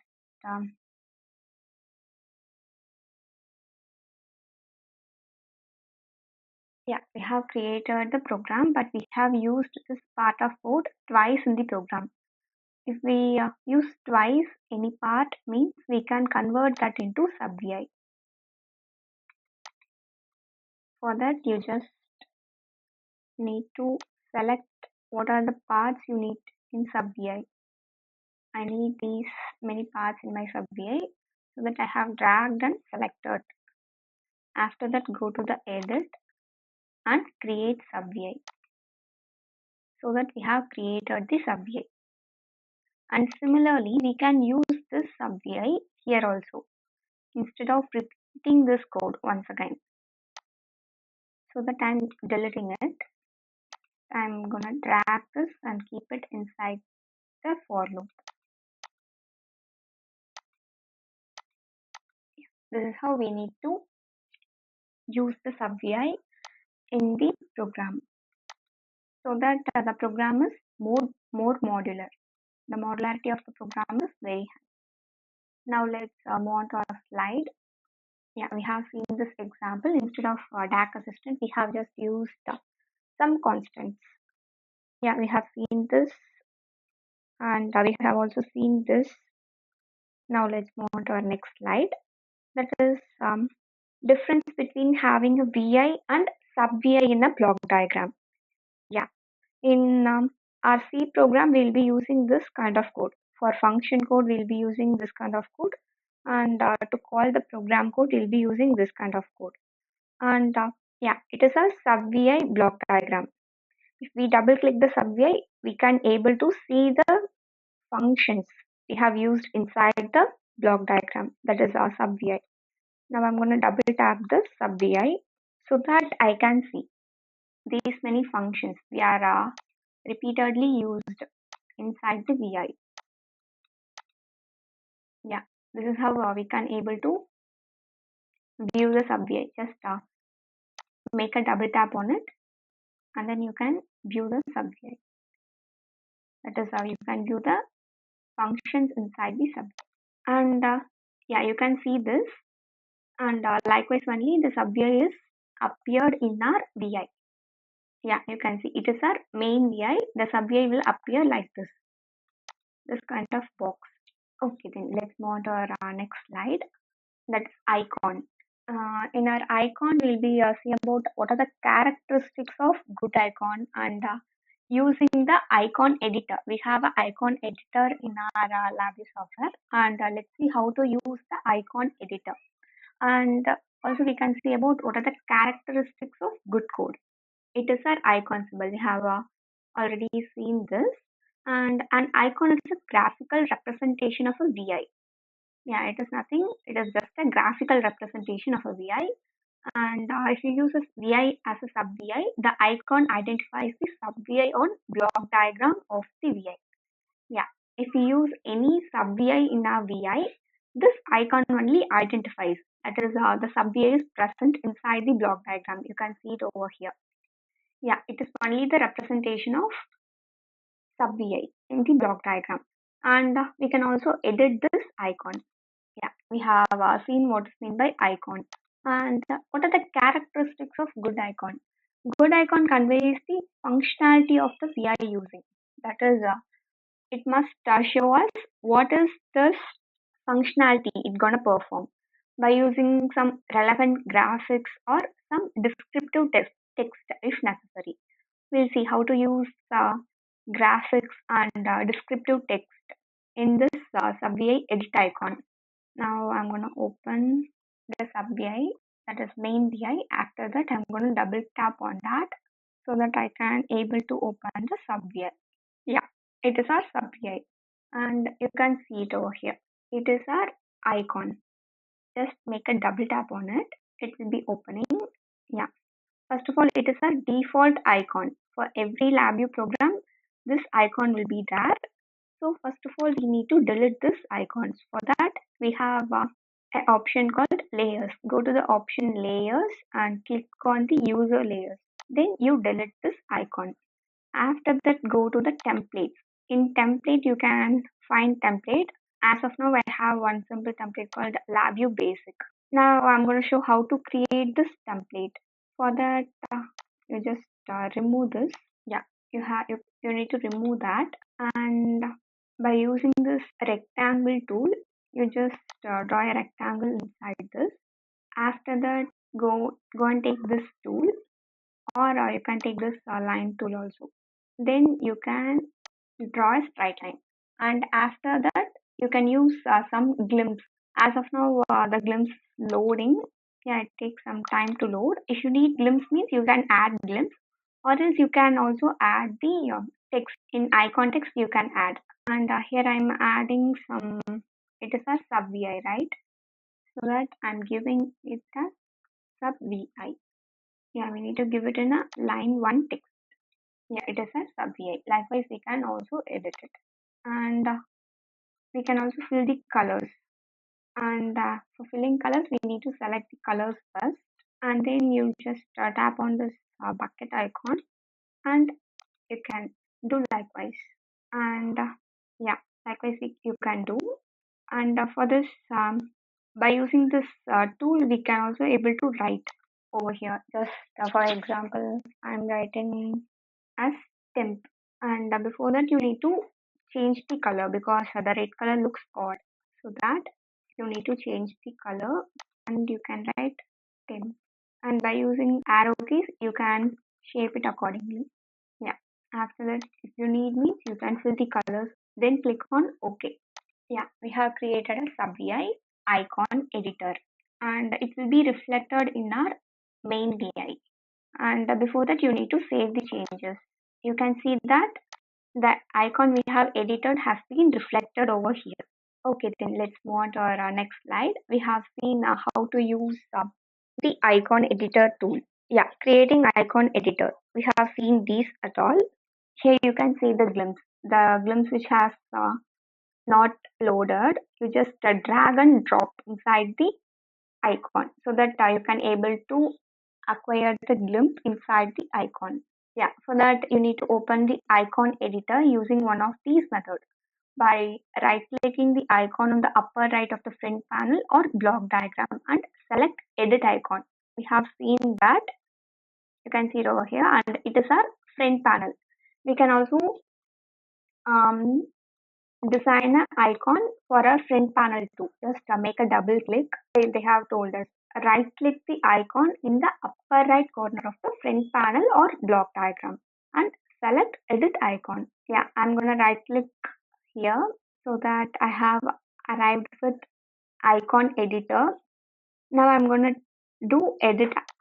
Yeah, we have did it already. Just go to the layers and click on it and delete this, and take a rectangle and place it inside here. And before that, you need to change the color because black will look good, so that I'm using black inside it. After that, I'm taking a line and drawing it, and it is a main VI, so that I'm just writing main inside it. Yeah, okay then, and just you can give OK so that it will be reflected in our VI front panel. Yeah, and yeah, we have seen how to create the icons using icon editor. Now let's move on to our next slide, that is connector pane. Connector pane is nothing but you can see it over here. It is a connector pane, and these are a standard connector pane. Yeah, and we can also see about the connector pane patterns and connector pane standards. Now let's move on to our next slide, that is a connector pane, and the connector pane is displayed next to the icon. Yeah, it is our icon, and then it is our connector pane, and it is in the upper right corner of the front panel, and each rectangle on the connector pane represents a terminal. It's nothing but these are rectangular, square, or just a representation of each terminal of the controls and indicators which are present inside the front panel. And we can use the terminals to assign inputs and outputs. Yeah, inputs are here, the inputs are the controls, and the outputs are the indicators. And select a different pattern by right clicking the connector pane and selecting patterns from the shortcut menu. Yeah, we can select a different pattern. These much patterns are available, but only it is a standard pattern. Yeah, where it is. Yeah, it is a standard pattern which is available over here. And yeah, selecting a different pattern by right clicking the connector pane and selecting patterns from the shortcut menu. It is a shortcut menu. By using this shortcut menu, we can change the patterns according to our wish. But these kind of patterns are how to say, that is standard pattern. Yeah. Now let's see how to use this connector pane. Here you can see it is our connector pane. Just make a right click so that you can see the shortcut menu. In that shortcut menu, you go to the patterns so that you can able to see these kind of patterns, and it is our standard pattern. So in default, we'll be using this pattern. Yeah. Now let's move on to our slide. We have seen how to arrive the patterns and connector pane standards. Yeah, as I already told, it is a standard connector pane layout, and use this connector pane layout as a standard. And top terminals are usually reserved for references such as file reference. These these top two terminals will be for our file references, and both the bottom terminals are usually reserved for error cluster. Yeah, if we create any error cluster means we'll be giving in this bottom two terminals, and the top two terminals are reserved for our references, and the center is reserved for enum constants, that is enum controls. And these terminals we can use for this left side we can use controls, and then right side we can connect the indicator terminals. Now I'll show you how to connect these terminals. For that I'm opening, just double tap on the sub vi so that you can able to arrive this, and it is our boolean control, and then it is our boolean indicator, and by default it will be connected like that. So you just need to disconnect all the terminals. Yeah, now you have disconnected all the terminals. After that you need to click first terminal is reserved for file path, so we need not touch that, and last two terminals are reserved for error in and error out, so we need not touch that too. So that I am clicking the second layout, and after clicking that you need to click on this control. After that you can able to see that the connector pane has been wired, and then finally we're gonna wire this mode out indicator. Indicators will be usually on our right side, so I'm just clicking over here. Yeah, and it is a numeric constant. Usually we won't connect this constant with this, but we are using the constant in our program, so that I'm connecting this constant too. Yeah, we have connected. Now let's save the file. Now you can see there will be some broken arrow because we have edited the icon, so we need to connect once again.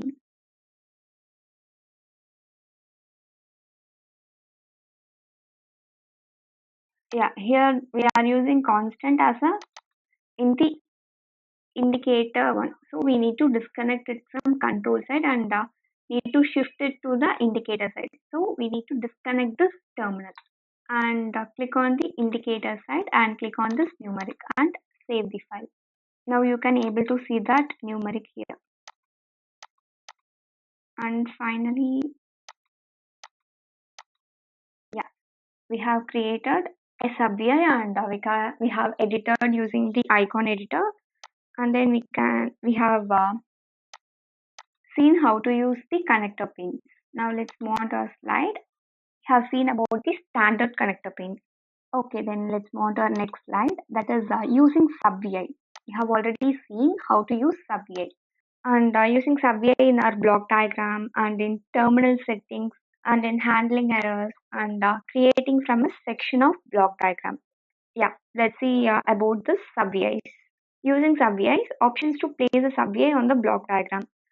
Yeah, we can drag the VI from the project explorer to the block diagram. We can just drag some VI and place it inside the block diagram. I have shown you already. It is a block diagram panel. Now I'm going to show how to drag some VI and place it inside the block diagram. For that, I'm desktop and sample. I'm just gonna drag this sample VI and place it inside the block diagram. Yeah, likewise we can drag and drop inside the block diagram. Yeah, And the another method is click select a VI on the function palette and navigate to that VI.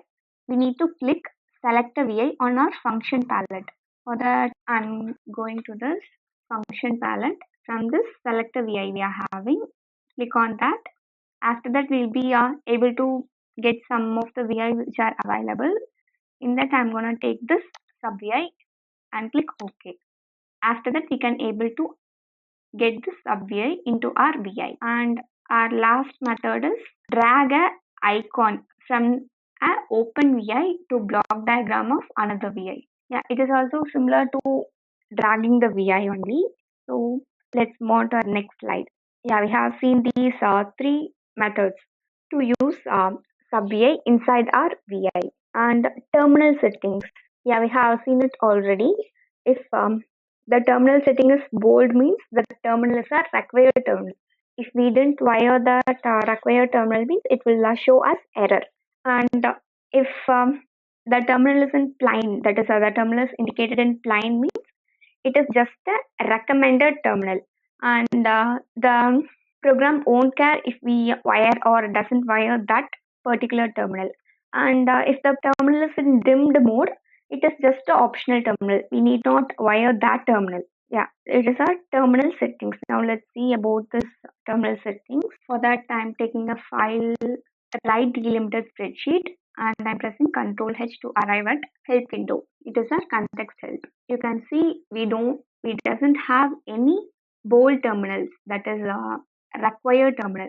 These are just recommended terminals. All the terminals are recommended, and it doesn't have some optional terminals in it. Now let's see another. Yeah, you can see this data is our required terminal. If we didn't wire the data, it will show us error.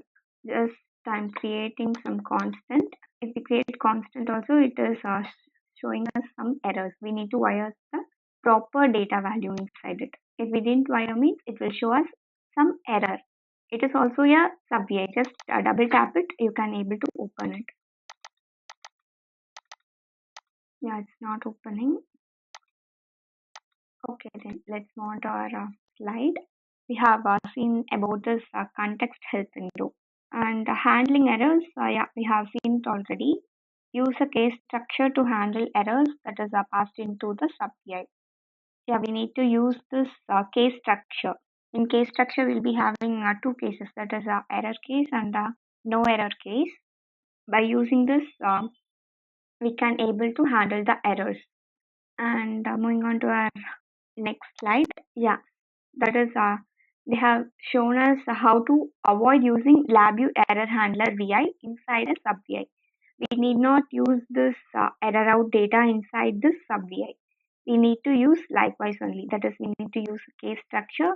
In that case structure, we need to use two cases, that is error case and no error case. And let's see about how to convert a section of VI to a sub VI. We have already seen this. Yeah, to convert a section of VI into sub VI, we need to use position tool. Yeah, I have shown you how to drag the necessary functions that are needed to create a sub VI. And yeah, we need to use the positioning tools to select the section of the block diagram you want to reuse. You can see that we have reused this sub VI 2 times. And before at starting of this presentation itself, I have shown you how to select the required functions that is needed for the sub VI, and go to the edit and create sub VI option. Yeah, here you can see the edit and create sub VI option. It is dimmed because we didn't select anything. If we selected means it will show us create sub VI option, so that we can able to create the sub VI. Okay, then let's move on to our slide. Yeah, we have seen about how to create the sub VI. Okay, then we have finished about how to develop a modular application. That is, I will be seeing about how to use sequential programming and how to use the state programming, and I will see in detail about what is meant by state machines. And let's move on to our next slide, that is using sequential programming. Yeah, in this sequential programming, we'll see about what are the flow through parameters and sequence structures and error case structures. how we use error case structures in these sequence structure programming. Okay, then let's move on to our next slide. That is using sequential programming. And the main objective of using this sequential program is to use Dataflow to ensure the sequential execution of these nodes. Yeah, here we didn't connect any of the sequence structure, so we can't predict the data flow in this program. And many of the VIs, you write accomplish the sequential task. If you use sequential structures, means the VI will accomplish the sequential task. And also the sequential program ensures the execution order of task. And in this following block diagram, there is no mechanism to force the execution order of these events. Yeah, and any one of these events could happen first. We can't predict which event is going to happen first.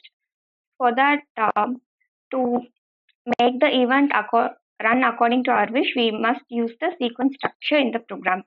And by default, Labview does not force sequential programming. If we use sequential structure, it will do accordingly. If we don't use sequential structure, we can't predict which will give the output at first. Likewise, here we have used a DAC assistant, and it will read the circuit voltage and tells a user to turn on the power. After that, it will read the circuit voltage again and also tells the user to turn off the power. And for example, nothing forces the execution order, and any of this task could happen first. We can't predict this event could happen first or this could happen first.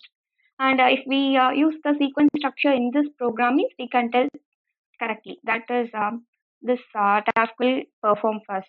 Likewise, and we can move on to our next slide. That is flow through parameters force execution order. And by using these error clusters, we can force the order of execution. Here we have connected the error out with the error in of data assistant, that is our DAC assistant 2. So we can say that this DAC assistant data will perform first and this DAC assistant 2 will perform second. Yeah, we can use this error clusters and rest nums to force the order of execution. And to enforce the sequential programming in Labview, you can complete sequential task by placing each task in a separate sub-VI. We can also place these tasks in separate sub-VI, and we can connect the error out from sub-VI to the next sub-VI so that we can force the order of execution. And also we can wire the sub-VI in the order you want them to execute using these error cluster wires. And however, in this example, only two of the tasks have error cluster. Only these tasks and these tasks have the error cluster, so that we have forced these tasks to perform first and this task to perform second. And by using the error cluster, you can force the execution order of two DAC assistants. Yeah, this is our first DAC assistant, and this is a second DAC assistant. By using this error cluster output, we can force this DAC assistant to perform first and this DAC assistant to perform second.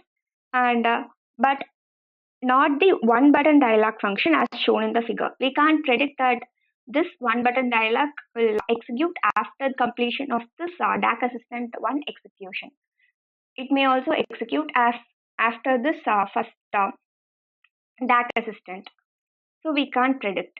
Now let's move on to our next slide. That is sequence structure forces the execution order. And in this slide, we have used the sequence structure. Yeah, comparing this 7th slide with the previous 2 slides. In this slide, we don't use any of the sequence structure, so we can't predict the data flow in this program. Now let's move on to our second slide. Here we have used error cluster so that we can say that this DAC assistant data will perform first and this will perform second. But we can't predict when this simple one button dialog will perform the output. Similarly for this too. And coming to our next slide, we have used sequence structure so that we can ensure the order of execution. Sequence structure or a structure with frames where each frame executes in order. Yeah, this is our first frame. So it will execute first and following the next frame will execute accordingly. It will execute at second, and it will execute in third position, and it will execute in fourth position. Yeah. And the sequence structure contains one or more subdiagrams or frames. It has one or more subdiagrams or frames in it, and that execute in sequential order. Yeah, I have told you already. It will be executing in particular sequential order, and a frame cannot begin execution until everything in previous frame has been completed. It won't execute until the first frame has been executed. And yeah, here the second frame cannot begin execution until everything in the first frame completes its execution. Yeah. Okay, then let's see about this sequence structure using this Labview platform. And from structures, I'm taking a flat sequence and placing it in the block diagram. Here, we can't use this DAC assistant data. For that, I'm using some simple arithmetic functions. Yeah, it is a sequence structure, and I'm enabling its label. It is a flat sequence structure. And just make a right click on that so that you can add frame after, and you can drag it, and then you can add frame after. Likewise, only you need to add the frame according your wish. Yeah, in this sequence structure, we have added 4 frames in it. Now I'm going to perform some simple arithmetic functions in it. And in this frame, I'm going to do addition. And in the third frame, I'm going to perform subtraction. And the middle frame and the last frame, I'm going to just use a simple button dialog box to notify that the addition has been completed, and here the subtraction has been completed. For that, I'm taking addition from the numeric, and then I'm creating a control. Yeah, we have created a control X, and now let's create another control. Now let's create another control called Y. Then we can create an indicator. Now I'm going to use a simple one button dialog, and I'm going to mention that addition has been completed. That is, addition has performed. And then now button name, I'm going to give done. And similarly, in this next frame, I'm going to perform subtraction. For that, I'm creating a control, and I'm going to create another control.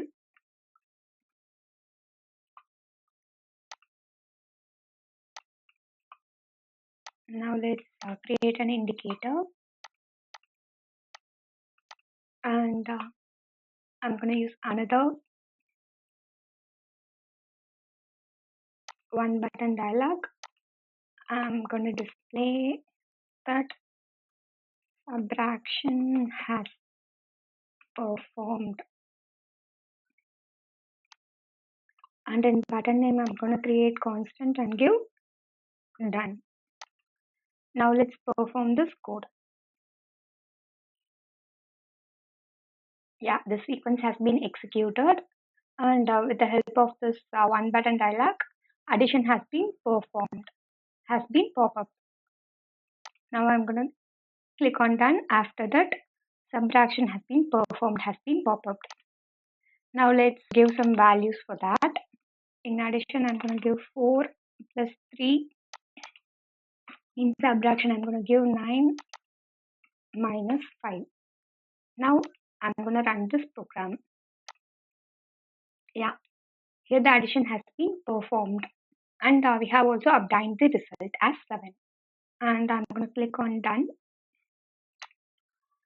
After that, subtraction has been performed, so I'm going to click on this done button again. Now let's see what will happen if we didn't use this flat sequence. So that I'm going to remove this flat sequence structure. Remove sequence. Yeah, we have removed the sequence. Now let's execute. I'm going to change the values as 6 and 7, 5. Yeah, the overlapping has been occurred. If we didn't use the sequence structure, you can see that both the one button dialog has been pop-up at the same time. So it is a mandatory use to use the sequence structure, because sequence structure has one or more subdiagrams of frame. With the help of that, we can execute the sequential order. And a frame cannot begin execution until everything in the previous frame has been completed execution. Yeah, if we didn't use the sequence structure, means we'll be facing this overlapping problem. Okay, then let's move on to a slide. Yeah, here we have seen the how to use this sequence structure, and moving on to our next slide. That is we should not overuse the sequence structure, because sequence structure guarantee the order of execution but prohibit the parallel operation, and you cannot stop the execution part way through the sequence structure. And also, using sequence structure, we should not enforce error checking, and will continue to go through a sequence even after the errors are detected. We must not use these kind of sequence structure, because you cannot stop the execution during the middle of the sequence. You must be clear with that. Yeah, and we should not use sequence structure like that. Here they have used two sequence structure, but we should use only one sequence structure, and from that sequence structure only we should add frames according to our usage. Okay, then let's move on to our next slide. And also, to take advantage of the inherent parallelism in Labview, we must not use sequence structure like this. Okay, then let's move on to our next slide. Instead of using these kind of sequence structure, we can use case structure, because it is the best way to write the CI to enclose the dialog boxes in case structure, and wiring the error cluster to the case selectors. Yeah, we have seen it already, how to wire the error clusters in case structure. If we wire these error clusters in case structure, we'll be getting only two cases. That is a no error case and an error case. And these error case structure rely on data flow rather than sequence structure to control the order of execution. Yeah, these error cluster only rely on the data flow, but the sequence structure will rely on controlling the order of execution. Now let's see how to connect the error out terminal with this case structure. Now I'm going to take a case structure from the structure palette. Then I'm going to create an error in terminal and an error out terminal. We have created these two terminals. Now I'm going to connect this terminal here. Then I'm going to change this channel into this case selector. Just make a right click on the tunnel and click replace with case selector, so that we can able to assign these two cases, that is a no error case and an error trace in it, because using case structure only rely on the data flow. And finally we can connect this error in with error out. Yeah, this is how we need to use this error cluster. Okay, then let's move on to our next slide. Yeah, we have used how to use case structures instead of these kind of sequence structure.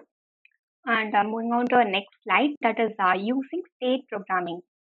And the main objective of using this state programming is to describe the functionality represented by the state transition diagram. And what are the uses of this state programming? And also we'll be see about what is meant by state programming, and what is meant by state transition diagrams. We can also see about the transition diagrams. Now let's move on to our next slide. That is our state programming. And state programming helps you to solve the following issues that sequential programming or flow through parameters do not. Yeah, state programmers, that is our state programming is created to overcome the errors that has been occurred due to the sequence structures and flow through parameters. That is, with the help of this state programming, we can change the order of the sequence. In this sequence structure, we cannot change this order. Only the first frame will execute first, and second frame will execute second, third frame will execute in third, and finally the last frame will execute only at the last. But with the help of state programming, we can able to change the order of sequence and to repeat one item in sequence more often, that is more often than the other items. In this sequence structure, we can only use this item only once, that is, it will execute only once in the program. But with the help of sequence, that is state programming, we can repeat one item in sequence more than the other items. That is, we can use one item more than one time, and to make some items in sequence execute only when the certain conditions are met. That is similar to the case structure. That is, when some particular conditions are met only, the state program will execute that particular state. If the conditions are not met, it will just jump on to the next state. And to stop the program immediately rather than waiting until the end of the sequence. If any error occurs using the state program, we can stop it immediately rather than waiting until the end of the sequence. These are the following advantages of using the state program. And let's move on to our next slide. That is a state transition diagram. A state transition diagram is a type of flow chart that indicates the states of a program and transition between the states. It is just a diagram, and it is similar to the flow chart. And that indicates the states of the program and transition. It indicates it that in what state that the program is in, and also it shows us the transition between one state to the other state. We can see about what is meant by state. State is a part of the program that satisfies a condition, performs an action, or wait for an event. It is just a part of the program, and the transition means it's action. State is just a part of the program, and transition is meant by an event or condition or an event that causes the program to move to the next state. Transition means that is moving on from one state to the other state. Now let's move on to our next slide. That is state machines. We'll say about state machines and what are the common uses and the infrastructures and transition of the state machines. And with the help of state machines, we can able to determine when to use this state machine. And let's move on to our next slide. That is a state machine. A state machine is a common and useful design pattern in Labview. It is one of the design pattern in Labview, and that usually has a startup and shutdown state. It has two main state, that is a startup state, that is a start state, and a shutdown state, that is a stop state.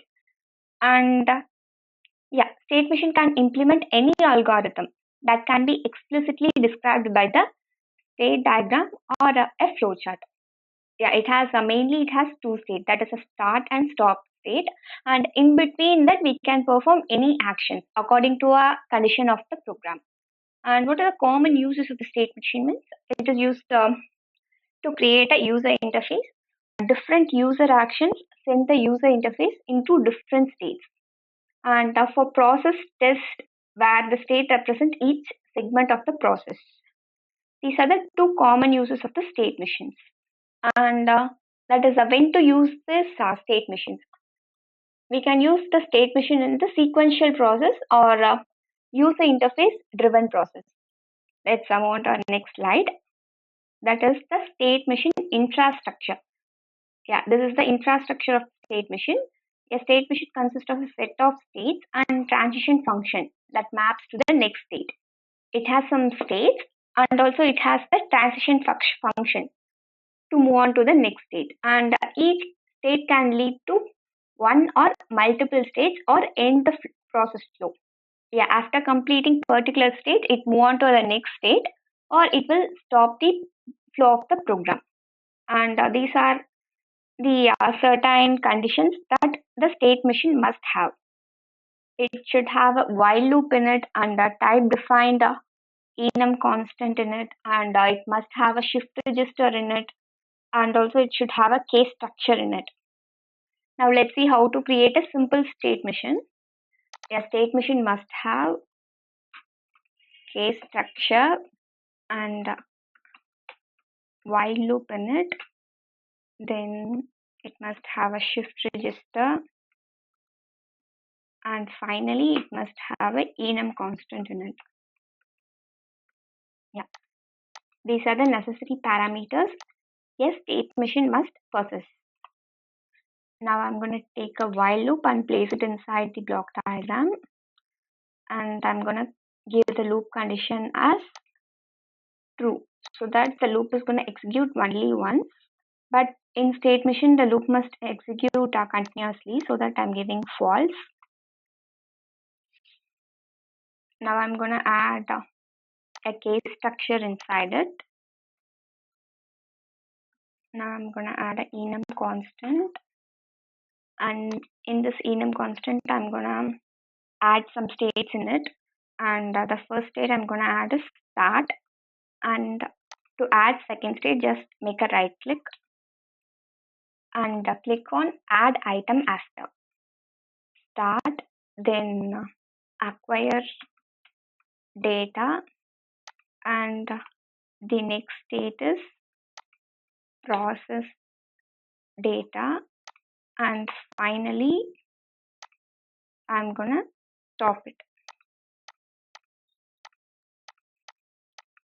Yeah, now let's connect this with a case selector terminal, and we should replace the tunnel with shift register, so that only we can able to attain the state transition.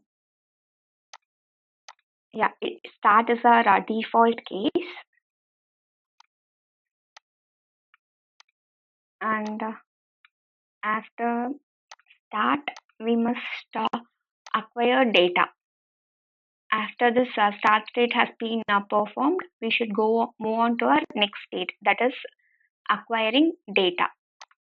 And after moving on to our acquiring data state, we must move on to our next state, that is process data. And we should add this process data in this case structure. So that I'm just clicking on this selector terminal, and I'm going to press add case after, so that I can get this process data state. Then I'm going to create a constant, and finally I'm going to add another case, add case after, that is stop case. And when the stop case has been come, the loop must stop, so that I'm adding a true constant and placing inside the case structure. Just clean up the wire.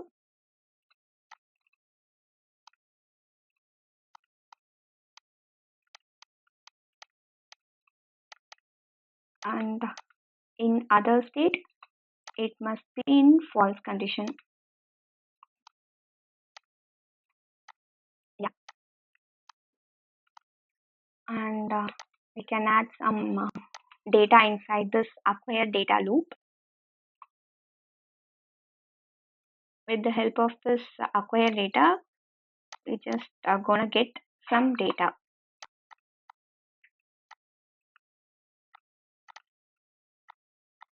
Replace it with shift register. Yeah, in this state we have acquired data, that is we have obtained 4. Now let's move on to our next state, that is process data. The acquired data is going to process in this state. We're going to process that into, just I'm going to multiply the data. I'm going to multiply the data with constant called 10, And finally, I'm going to create an indicator, and we must wire these terminals to ensure the data flow. Yeah, now let's run the program. We have just only one indicator, and to visualize the data flow, I'm going to execute this. That is, I'm going to implement highlight execution. Then I'm going to run the program. Now let's check if the program has been correct. Yeah, our first state is start, and after completing start, it will move on to our next state, that is acquire data. And this is our next state, that is acquire data. After completing acquiring data, the state machine will move on to our next state, that is a process data. Yeah, it is a process data state. After completing process data, it must go to the stop. Yeah, after a stop state, the state machine will stop. Now let's run the program. You can see the start state is initialized. Then moving on to the acquire data. The data has been acquired in this state, and we are processing the data. Yeah, we have processed the data, and finally the stop has been implemented. You can see we have obtained the value in our indicator by using the state machine program. Okay, then let's move on to our next slide. Yeah, you must remember these 4 things before you build any state machines. It must contain a case structure, it must have a while loop in it, and it must have a shift register, and also it should have an enum constant in it. And we can also change this order of execution. After processing data, we can also go to acquire data, and we can make a simple change in this loop and create a control over here. So until the user presses the stop button, the loop is going to execute. After going to the process data, yeah, our first state is start. After starting the execution of the program, it goes to the acquire data state. After acquiring data, it must go to the process data. After processing the data, it will again go to the acquire data until the user presses stop button. If the user presses the stop button only, the program is going to stop. Now let's delete these constant and execute the program, and let's see how is the program flow. Yeah, here is our stop control. Let's just drag it and keep it over here. Now let's run the program. Yeah, now you can see it in a full screen. Yeah, at first the start has been initialized, then it moves to the acquire data. After acquiring data, it goes to the process data, and after completing process data, it again move on to this acquire data state, and this process has been repeatedly. This process has been going on, and it will stop only if the user presses the stop button. Now I'm going to press this stop button. Here true has been passed, so that the loop has been stopped. Now you can see the value change over here. We have obtained a different value. Okay, then let's move on to our slide. Yeah, we have seen a simple state machine infrastructure. Okay, then so far we have seen about the state machine infrastructure, and also we have built a simple state machine. Now let's move on to our next slide. That is a state machine default transition state. And always in our state machine, the default transition state is start. And after starting to run the program, it must move on to our next state. That is, it can be a configuration or acquire data likewise. According to the user option, it may move on to the next state. Yeah, let's move on to our next slide. That is our state machine transition between the 2 states. Yeah, here they have used a simple select function to move on to our next state.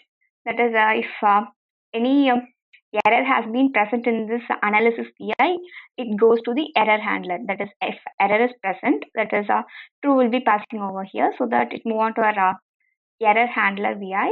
If no error was present in this analysis statements, it move on to our next state, that is a start. Yeah, this is how the transition has been happened between the two states. Now let's see how to execute these transition using this select function. So that I'm opening this program which we have done already. And after acquiring data, it move on to the process data state. In process data, I'm gonna make some simple select process, and from comparison I'm taking this select icon. Initially it will show us some collision dot in it. We need to just ignore that.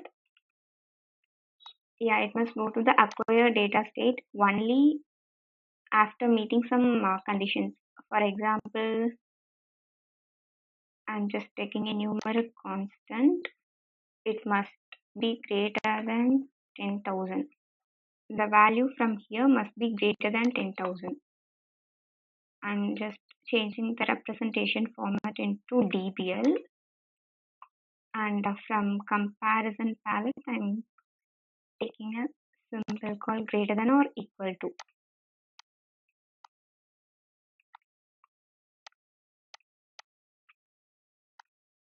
And I'm connecting it with this output. From after processing the particular data must be greater than 10,000. After that only it will go to the stop state. Else it will be in this same state, that is process data state.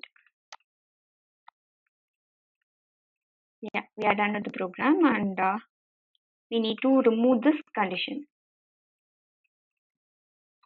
And in process data, we should create a constant false inside it. And in stop state, we must create a constant true.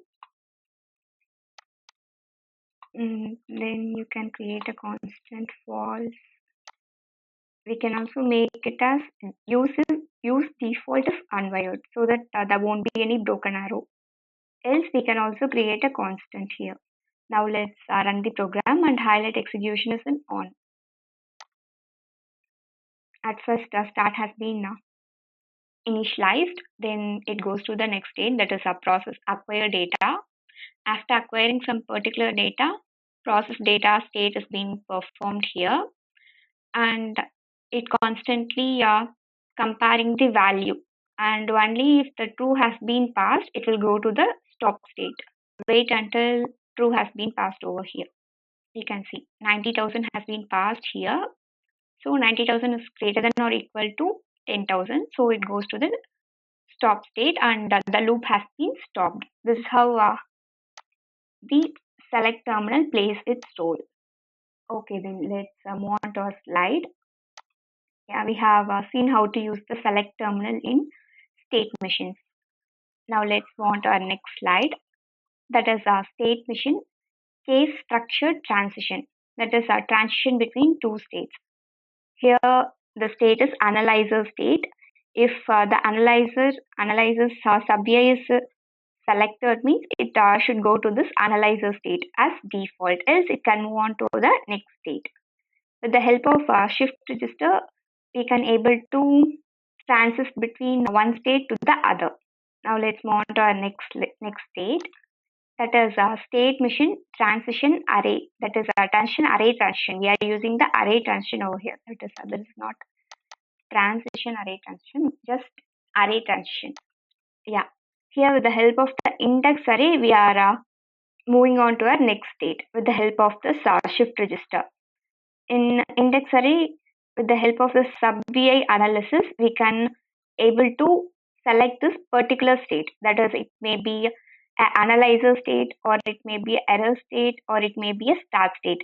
It depends purely on the value which comes as an output from the sub-VI. That is analysis sub-VI we are using here.